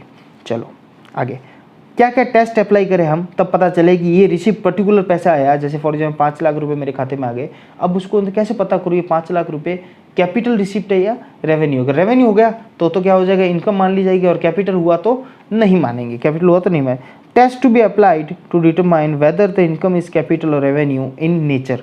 हमें नेचर पता करना पड़ेगा। सबसे पहले transaction enter into the course of business. अगर किसी बिजनेस के कोर्स में कोई ट्रांजैक्शन हुआ है वो हमेशा रेवेन्यू नेचर का होगा, उसमें कैपिटल नहीं होगा। जैसे फॉर एग्जांपल मैंने बिजनेस के लिए किया है, मैंने बिजनेस के लिए 5 लाख रुपए का सामान खरीदा मैंने, तो 5 लाख रुपए का मैंने पैसा दिया और सामान मेरे पास आया। अब वो सामान मैंने लॉट में बेच दिया, वो 5 लाख का मैंने सीधा उसका डबल प्रॉफिट करके 10 लाख में बेच दिया। यानी किराने की दुकान है, एकदम से 10 लाख रुपए मेरे खाते में आ गए, तो वो 10 लाख रुपए का मैंने बोला ये तो बड़ा अमाउंट है। तो ये जब बड़ा अमाउंट होता है हमेशा कैपिटल नेचर का होता है, ऐसा कोई ज़रूरी आवश्यक नहीं है। समझे मेरी बात? बड़ा अमाउंट रेवेन्यू नेचर का भी हो सकता है। अगर वो 5 लाख का सामान मैंने जस्ट डबल, लॉकडाउन में था, भाव बड़े हुए थे, 5 लाख का सामान मैंने कितने में बेच दिया, 10 लाख में बेच दिया, तो मेरे खाते में 10 लाख आ गया। तो ये क्या है, नेचर ऑफ बिजनेस के अंदर ट्रांजैक्शन हुआ। ये मोस्टली ज़्यादातर किस में होता है, रेवेन्यू नेचर का। तो हमें देखना पड़ेगा वो बिजनेस के नेचर में हुआ है, किस नेचर में हुआ है, ये टेस्ट अप्लाई करने पड़ेंगे हमें पर्टिकुलर ट्रांजेक्शन पे। दूसरा, profit arising from the sale of share and security. अगर सेल और सिक्योरिटी के अंदर प्रॉफिट अराइज हुआ है तो हम देखना पड़ेगा। अब इससे ये डिपेंड करेगा, एक छोटा सा एग्जांपल देता हूँ मैं इन सब चीज़ों को, कैपिटल रेवेन्यू को समझाने के लिए। जैसे फॉर एग्जांपल मेरा काम था, चार्टर्ड अकाउंटेंसी का मेरा काम है, ठीक है, और मैंने पिछले साल जब मैं इनकम असेस कर रहे थे, जब मेरे से आप लोग आए और आपने बोला सर मैं हम पता करते हैं आपकी इनकम क्या क्या है। मैंने बोला यार मेरे क्लाइंट से पैसे आए और जो भी मेरी रिसिप्ट हुई फीस ये क्या है, तो आपने बोला सर ये तो रेवेन्यू नेचर है, क्योंकि आपके बिजनेस कोर्स में जो पैसा आया है वो रेवेन्यू नेचर का, आपकी इनकम है ये तो, और इनकम पे टैक्स लगता है, तो ये रेवेन्यू नेचर की इनकम और इनकम मान लेंगे हम। मैंने कहा आपने बात सही की। एट द सेम टाइम मैंने उसी समय 2 प्लॉट बेच लिए थे। क्या कर दिए थे? 2 प्लॉट बेच दिए, सेल आउट कर दिए। 2 प्लॉट मेरे पास पड़े थे और मैंने 2 प्लॉट सेल आउट कर दिए। जैसे सेल आउट के प्लॉट, आपने उसमें ट्रांजैक्शन लिखा हुआ था, 20-20 लाख के प्लॉट थे दोनों, 20-20 लाख रुपए मेरे पास आए। तो आपने बोला सर ये 20-20 लाख ये कैपिटल नेचर का ट्रांजैक्शन है आपका, रेवेन्यू नेचर का तो नहीं है। मैंने बोला क्यों? क्योंकि सर आपने प्लॉट बेचा ना, कोई कैपिटल एसेट बेची, और जब कैपिटल एसेट बेचते हैं उससे होने वाला रिसिप्ट, यानी पैसा आ रहा है, मैं प्रॉफिट की बात नहीं कर रहा हूँ, रिसिप्ट, तो वो कैपिटल रिसिप्ट हो जाएगी सर, रेवेन्यू रिसिप्ट नहीं होगी। ठीक है, टैक्सेबल है कि नहीं है वो दूसरी बात है, वो दूसरा सिनेरियो, हम उसको नहीं जा रहे, अभी सिर्फ ये देख रहे हैं नेचर कि वो कैपिटल का है या रेवेन्यू का है। तो आपने बोला सर ये 2 प्लॉट जो बेचे आपने ये कैपिटल नेचर का रिसिप्ट है और हम इसको अलग करते थे। मैंने कहा ओके एक्जैक्टली आप सही थे, आपने कोई गलती नहीं की, एकदम सही काम है। लॉकडाउन हो गया, बिजनेस नहीं चल रहा था, ठीक है, मेरे पास 5-10 प्लॉट और पड़े थे मेरे पास।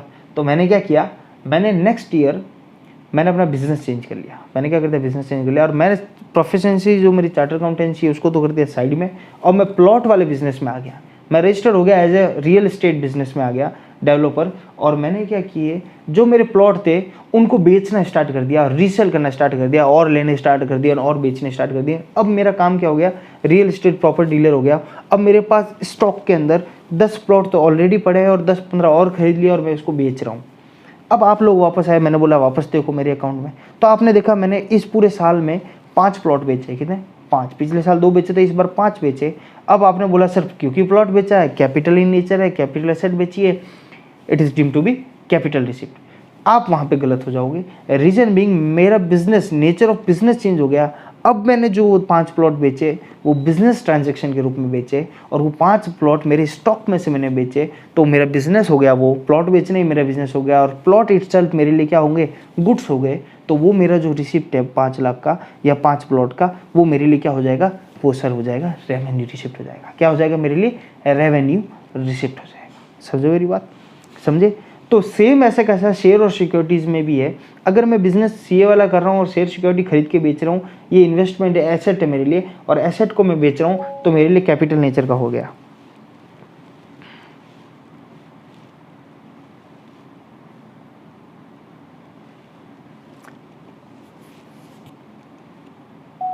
तो मेरे लिए कैपिटल नेचर का हो गया। समझो मेरी बात। और अगर यही मैं ब्रोकर का काम है मेरा, और शेयर और परचेज, शेयर और सिक्योरिटीज़ मेरी एसेट स्टॉक है मेरी, राइट, ये एसेट नहीं होगा मेरी, क्या होगी, स्टॉक हो गया, और अब मैं इसको बेच रहा हूँ तो मेरा क्या हो गया, बिजनेस कॉस्ट में होगा प्रॉफिट, तो वो मेरा रेवेन्यू प्रॉफिट हो गया, रेवेन्यू रिसिप्ट हो गया। समझे मेरी बात। तो दूसरा टेस्ट अप्लाई करना है, profit arising from the sale of share और securities. Third, a single transaction may constitute a business. एक सिंगल ट्रांजेक्शन बिजनेस के अंदर बड़ा सिंगल ट्रांजेक्शन हो सकता है क्या, और क्या उसको बिजनेस मान सकते हैं। कई बार ऐसा होता है मैंने अपना बिजनेस बेच दिया। अगर मैं किसी को मेरा बिजनेस भेज दूँ 20 लाख रुपए में, या फॉर एग्जांपल 1 करोड़ में, 50 लाख में, तो वो क्या हो जाएगा, मेरी कैपिटल एसेट है। बिजनेस भी मेरा एक एसेट, और मैंने बिजनेस ही सेल आउट कर दिया, उससे आने वाला पैसा मेरे लिए क्या हो गया, कैपिटल रिसिप्ट हो गया। और कई बार ऐसा होता है बिजनेस के अंदर ट्रांजेक्शन, एक बड़ा सिंगल ट्रांजेक्शन बिजनेस बेचने का भी हो सकता है और बिजनेस के अंदर भी हो सकता है।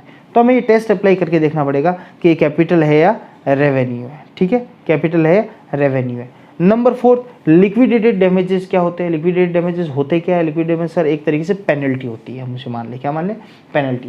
सर पेनल्टी कैसे, पेनल्टी ऐसे कि फॉर एग्जांपल मैंने कोई कॉन्ट्रैक्ट साइन किया किसी से, और मेरे को टेंडर अप्लाई किया और मेरे से कॉन्ट्रैक्ट हो गया सप्लाई का। ठीक है, मुझे क्या करना था, मुझे ऑयल इंडिया के अंदर सप्लाई का काम था मेरा।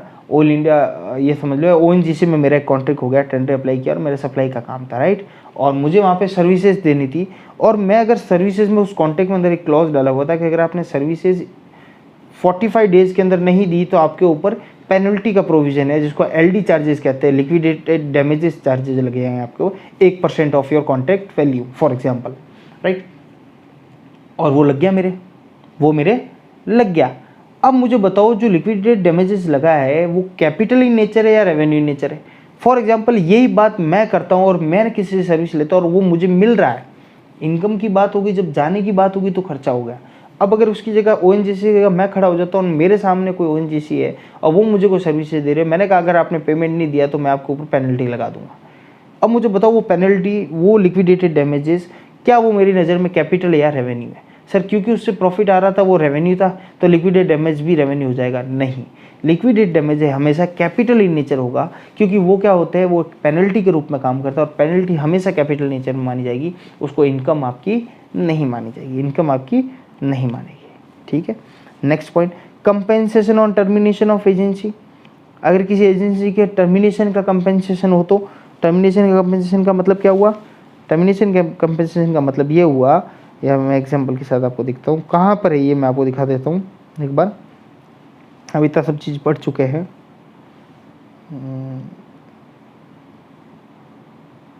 ये सारी डेफिनेशन पढ़ चुके हैं अपन।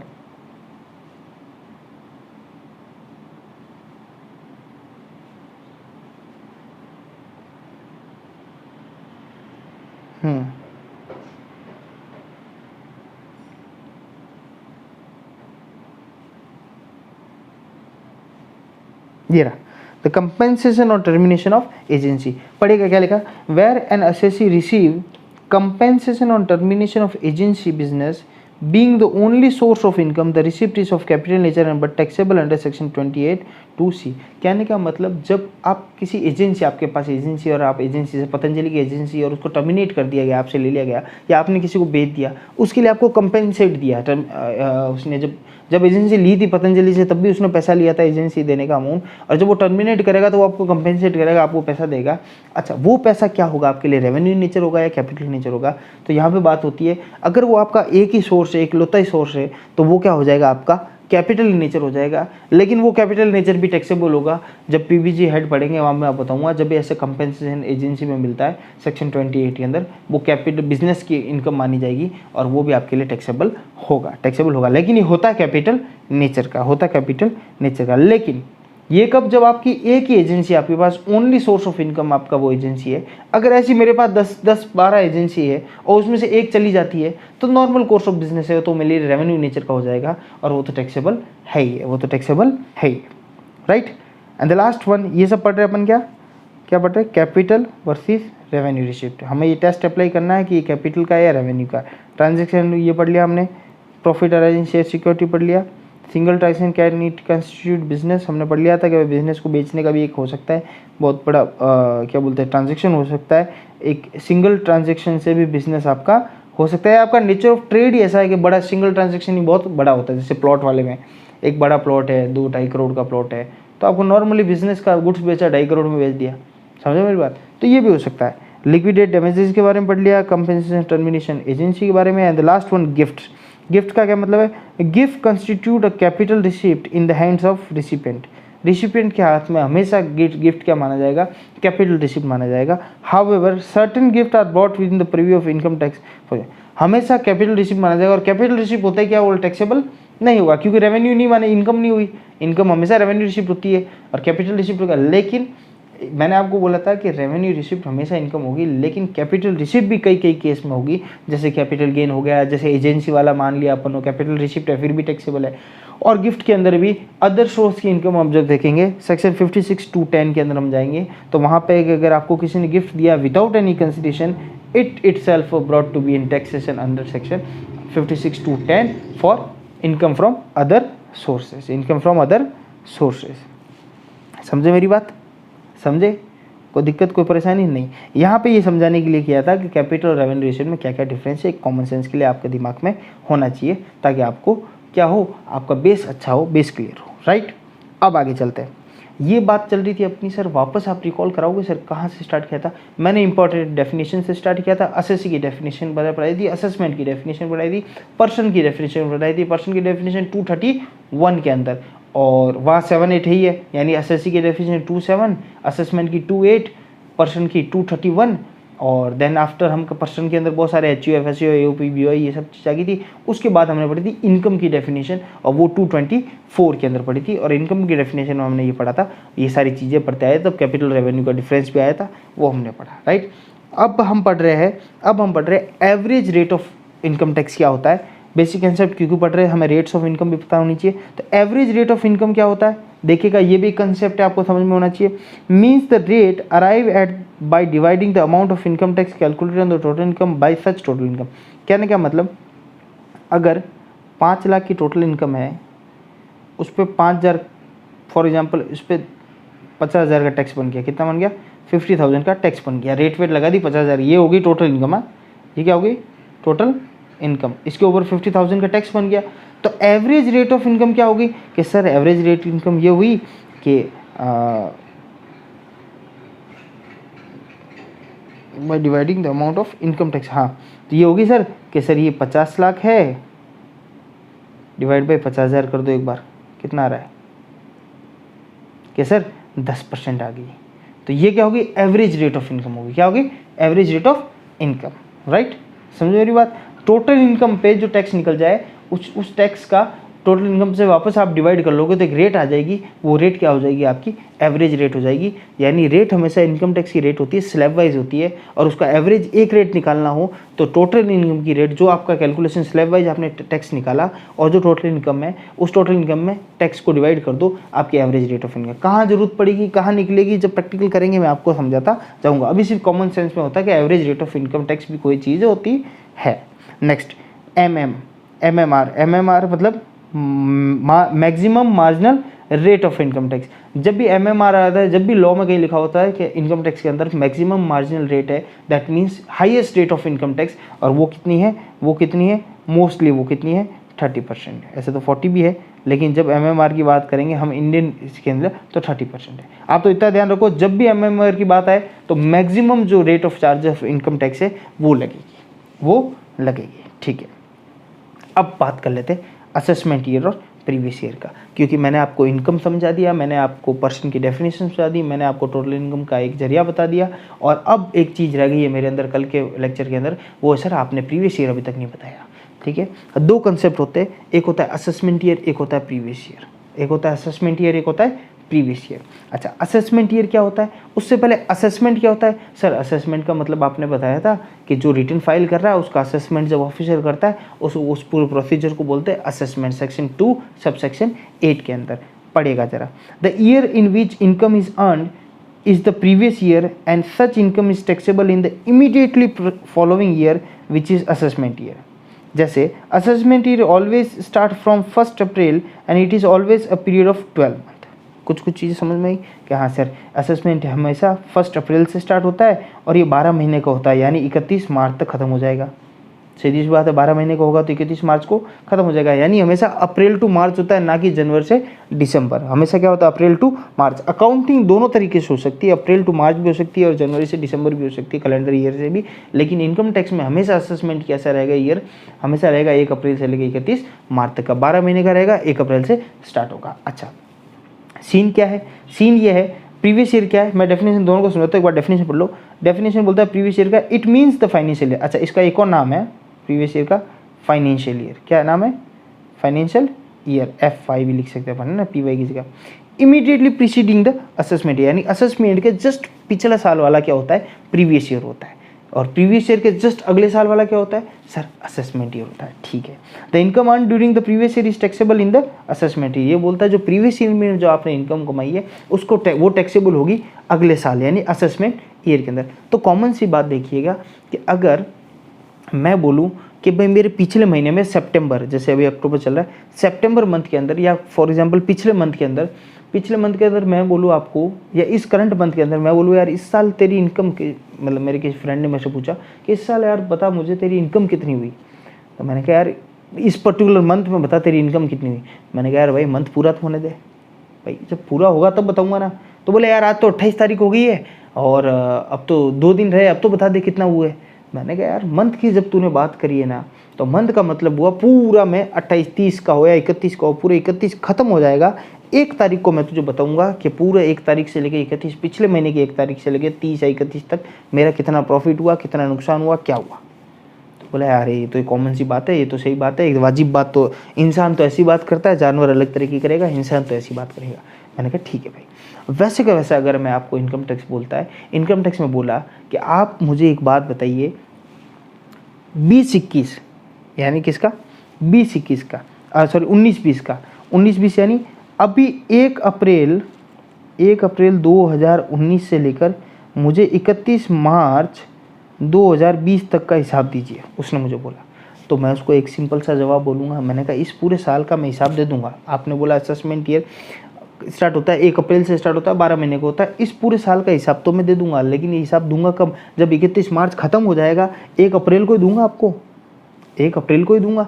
उसने बोला है वाह, यही तो बात मैं सुनना चाहता था, यही तो बात मैं समझना चाहता था कि जिस साल का साल खत्म होने के बाद, क्योंकि आप पहले तो हिसाब दे नहीं सकते, साल खत्म होने के बाद जो हिसाब दोगे उस हिसाब देने को बोलते हैं असेसमेंट ईयर बोलते हैं। उस साल को, वो हिसाब वाले साल को बोलते हैं असेसमेंट ईयर, और जिस साल का हिसाब आप दोगे उसको बोलते हैं प्रीवियस ईयर या फाइनेंशियल ईयर।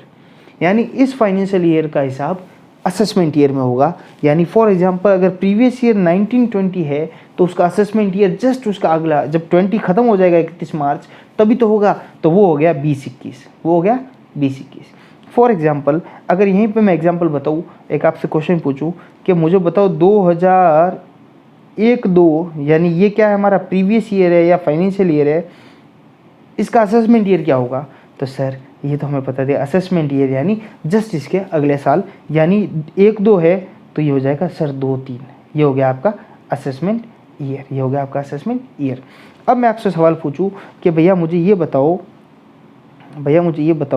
यहाँ से मैं हटा देता हूँ इसको, है ना, सहूलियत रहेगी थोड़ी पढ़ने की, है ना। ये क्या हो गया,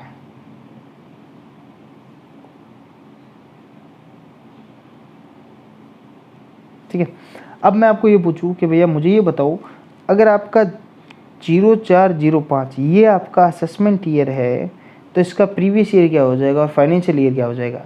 तो सर प्रीवियस यानी जस्ट इसके जस्ट पहला, तो सर ये हो गया आपका 3-4, क्या हो गया सर 3-4, इससे जस्ट पहला, यानी इसका हिसाब इस साल में दिया जाएगा। यानी प्रीवियस ईयर वो या फाइनेंशियल ईयर वो जिसका हम क्या करेंगे, असेसमेंट करेंगे, पर करेंगे कैसे, very next, immediately next year के अंदर। समझ में आई बात, कोई दिक्कत कोई परेशानी नहीं सर, यहाँ तक हमें बहुत सारी बातें समझ में आ गई और हमें कोई दिक्कत नहीं है। और कोई दिक्कत होगा तो सर हम आपको कमेंट के अंदर लिख कर बताओगे ना, हाँ बता देंगे सर, ठीक है। ठीक है, ये थोड़ा सा इसमें कुछ गड़बड़ हो गया नहीं,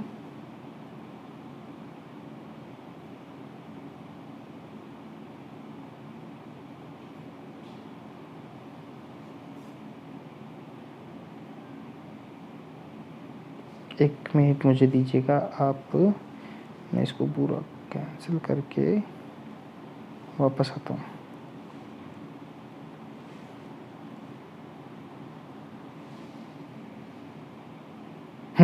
चलो आगे। ओके, यहाँ तक कोई दिक्कत? प्रीवियस ईयर असेसमेंट ईयर में कोई दिक्कत नहीं सर? यहाँ तक हमें कोई दिक्कत नहीं, हमें सब समझ में आ गया है। ठीक है, अब देखिएगा, अब कुछ ऐसे, ये तो बात होगी असेसमेंट ईयर प्रीवियस ईयर में, इसके साथ ही एक बात और ऐड ऑन कर देता हूँ। कुछ ऐसे सोर्सेज होते हैं जो अनडिस्क्लोज सोर्सेज होते हैं, जो लोग टैक्स एविएशन का काम होता है, जिनका टैक्स चोरी करने का काम होता है, वो लोग क्या करते हैं, कुछ ऐसे उनके सोर्स होते हैं जो कि अनडिस्क्लोज होते हैं, वो डिस्क्लोज नहीं करते, वो बताते नहीं है बुक्स के अंदर और छुपा देते हैं, ऐसे को ब्लैक मनी जिसको भी कहते हैं। उन ब्लैक मनी या जब वो उजागर हो जाती है, जब वो पता चल जाती है ऐसी अनडिस्क्लोज सोर्सेज का, तो उनका प्रीवियस ईयर क्या होगा, उनका प्रीवियस ईयर क्या होगा, यानी जब वो डिस्क्लोज होगी, अब डिस्क्लोज हुई है यानी इस साल हुई है, तो असेसमेंट तो इसका अगले साल होगा। लेकिन हमेशा क्या होता है, जैसे इनकम इस साल कमाई है, उसका असेसमेंट तो नेक्स्ट ईयर होगा। लेकिन ऐसी कुछ अनडिस्क्लोज सोर्सेज होते हैं जो जिनका असेसमेंट तो अगले साल होना चाहिए, लेकिन क्योंकि वो चोरी के उद्देश्य से किया गया, अनडिस्क्लोज सोर्स है, उसको बताया नहीं गया बुक्स ऑफ अकाउंट में, तो टैक्स एविएशन का उसका उद्देश्य है, तो वहाँ पे इनकम टैक्स ऑफिस क्या करता है, इनकम टैक्स एक्ट में क्या लिखा हुआ है कि ऐसे कुछ अनडिस्क्लोज सोर्सेज होता है, उनका प्रीवियस ईयर वो ही साल हो जाएगा, वो ही उसका असेसमेंट ईयर हो जाएगा जिस साल में वो मिला था। पढ़िएगा जरा, where income is not disclosed by the taxpayer but is detected by the income tax department and the source for which it is not satisfactorily explained, यानी explain नहीं कर पा रहा, unexplained है, by the assessee उसके बारे में कुछ बता नहीं पा रहा है क्योंकि वो चोरी का है, टू द एओ को सही ढंग से एक्सप्लेन नहीं कर पाया, एओ को एक्सप्लेनेशन उसकी समझ में नहीं आई कि कहाँ से आई ये सोर्स है या कहाँ से ये इनकम आई है। It is deemed to be the income of the year in which it is so detected, यानी ये उसी साल हम इनकम मान लेंगे जिस साल वो पकड़ा गया, उसी साल की इनकम मानेंगे, असेसमेंट ईयर का इंतजार नहीं करेंगे, असेसमेंट ईयर का इंतजार नहीं करेंगे। Following are the such cases, कुछ केसेस है जैसे कैश क्रेडिट है, अगर कहीं कैश क्रेडिट पड़ा है आपका, किसी के पास आपने पैसा दे दिए, किसी को उधार ऐसे दे दिया, आपके पास तो दिखाने ही नहीं, तो आपने क्या किया, लेकर किसी और को दे दिए, किसी और को दे दिया, अब वो पकड़े गए कि आपने उसको किस चीज़ के पैसे दिए, अब आप एक्सप्लेन नहीं कर पा रहे हो, तो वो इनकम क्या हो जाएगी, आप उसी साल टैक्सेबल हो जाएगी जिस साल वो डिटेक्ट, जिस साल आप पकड़े गए, अगले साल का इंतजार नहीं करेंगे, नहीं तो आप ठिकाने लगा दोगे या तब तक कोई एक्सप्लेनेशन ढूंढ लोगे। ठीक है, अनएक्सप्लेन इन्वेस्टमेंट से आपके कुछ अनएक्सप्लेन मनी है, आपके पास कैश पड़ा है, अनएक्सप्लेन एक्सपेंडिचर है जो आपने एक्सपेंडिचर दिखा दिया पर आपके पास कोई उसका एक्सप्लेनेशन नहीं है, या अमाउंट ऑफ इन्वेस्टमेंट है, कोई इन्वेस्टमेंट आपने दिया, किसी को दिया है तो वो डिस्क्लोज नहीं किया आपने बुक्स के अंदर, ऐसे पकड़ा दिया ताकि आपका दिखे नहीं, आपका यहाँ पे दिखे नहीं। समझो मेरी बात, ऐसी कुछ इनकम होगी तो वो क्या मानी जाएगी, वो सारी मानी जाएगी, उसी साल टैक्सेबल हो जाएगी, अगले साल का, पिछले या नेक्स्ट ईयर का इंतजार, असेसमेंट ईयर का इंतजार नहीं करेंगे। ये सब एक्सेप्शन बता रहा हूँ प्रीवियस ईयर और असेसमेंट ईयर के अंदर। ठीक है, एक और केसेस है, certain cases when income of the previous year will be assessed in the previous year itself. अच्छा, प्रीवियस ईयर में ही असेस कर लेंगे, प्रीवियस ईयर में ही टैक्सेबल कर देंगे। ऐसे केसेस कौन से कि सर अभी तो आपने बढ़ाया ये वाले केसेस, हाँ ये तो वो है जो अनएक्सप्लेन्ड है, डिटेक्ट कर लिए, पकड़ लिए। लेकिन कुछ ऐसे बिजनेसेस है, कुछ ऐसी इनकम है बिजनेसेस की जिनमें चोरी वो नहीं कर रहे, लेकिन हम बिलीव ही नहीं करते कि अगले साल आप दोगे नहीं दोगे, आप साहूकार हो, आप चोर नहीं हो।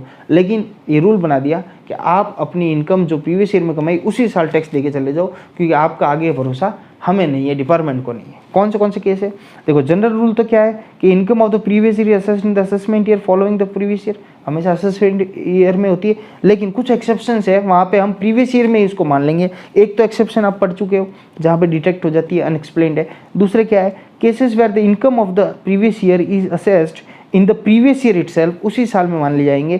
Number 1, shipping business of a non resident. अगर बाहर से नॉन रेजिडेंट यहाँ आया है, उसका शिपिंग बिजनेस है, जहाज लेके भारत में आया है, कुछ सामान उसने उतारा है, उससे उसको कुछ इनकम हुई है, वो अब आप इंतजार थोड़ा करोगे वो जहाज लेके जाएगा, फिर अगले साल असेसमेंट ईयर होगा तब वो रिटर्न फाइल करेगा, अपने इनकम ईमानदारी से बताएगा। आप उसके पीछे कहाँ घूमोगे, वो तो क्या पता कहाँ से आया है और कितने शहरों को, कंट्रीज को पार करते आया है। समझे मेरी बात? या जब आप उसको ढूंढोगे वो कहाँ होगा, जहाज समंदर में होगा कहीं पे, वापस इंडिया आए नहीं आए। तो जो नॉन रेजिडेंट जिनका शिपिंग बिजनेस है वो इंडिया में आए और इंडिया में जैसे इस प्रीवियस ईयर में अभी इनकम कमाई तो अभी हाथों हाथ उसका टैक्स ले लेंगे, अगले साल का इंतजार, असेसमेंट ईयर का इंतजार नहीं करेंगे।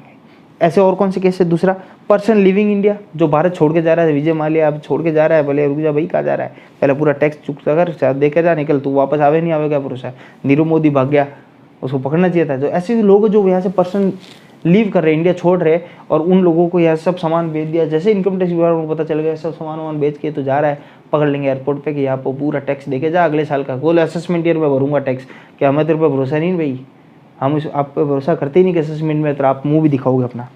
नेक्स्ट, AOP BOI या artificial judicial person form for the particular event और पर्पस, मेला लगा है या पर्टिकुलर IPL हुआ है, IPL में आप आए इस साल, बाहर से कोई है, AOP BOI आपने बनाया, आपने बड़ा कार्यक्रम किया, बड़ा समारोह किया, हाउ किया और चले गए, और कार्यक्रम खत्म, बात खत्म नहीं, कि कार्यक्रम खत्म, हाथों हाथ टैक्स दे दो। जो इनकम कमाए इस कार्यक्रम से, जो इवेंट से, पर्टिकुलर इवेंट के लिए आपने AOP BOI या आर्टिफिशियल जुडिशियल पर्सन बनाया, पर्टिकुलर इसके लिए इनकम कमाई, हाथों हाथ इसी साल टैक्स दे दो, आगे साल फ्री, हम अगले साल का आपका वेट नहीं कर सकते। ठीक है।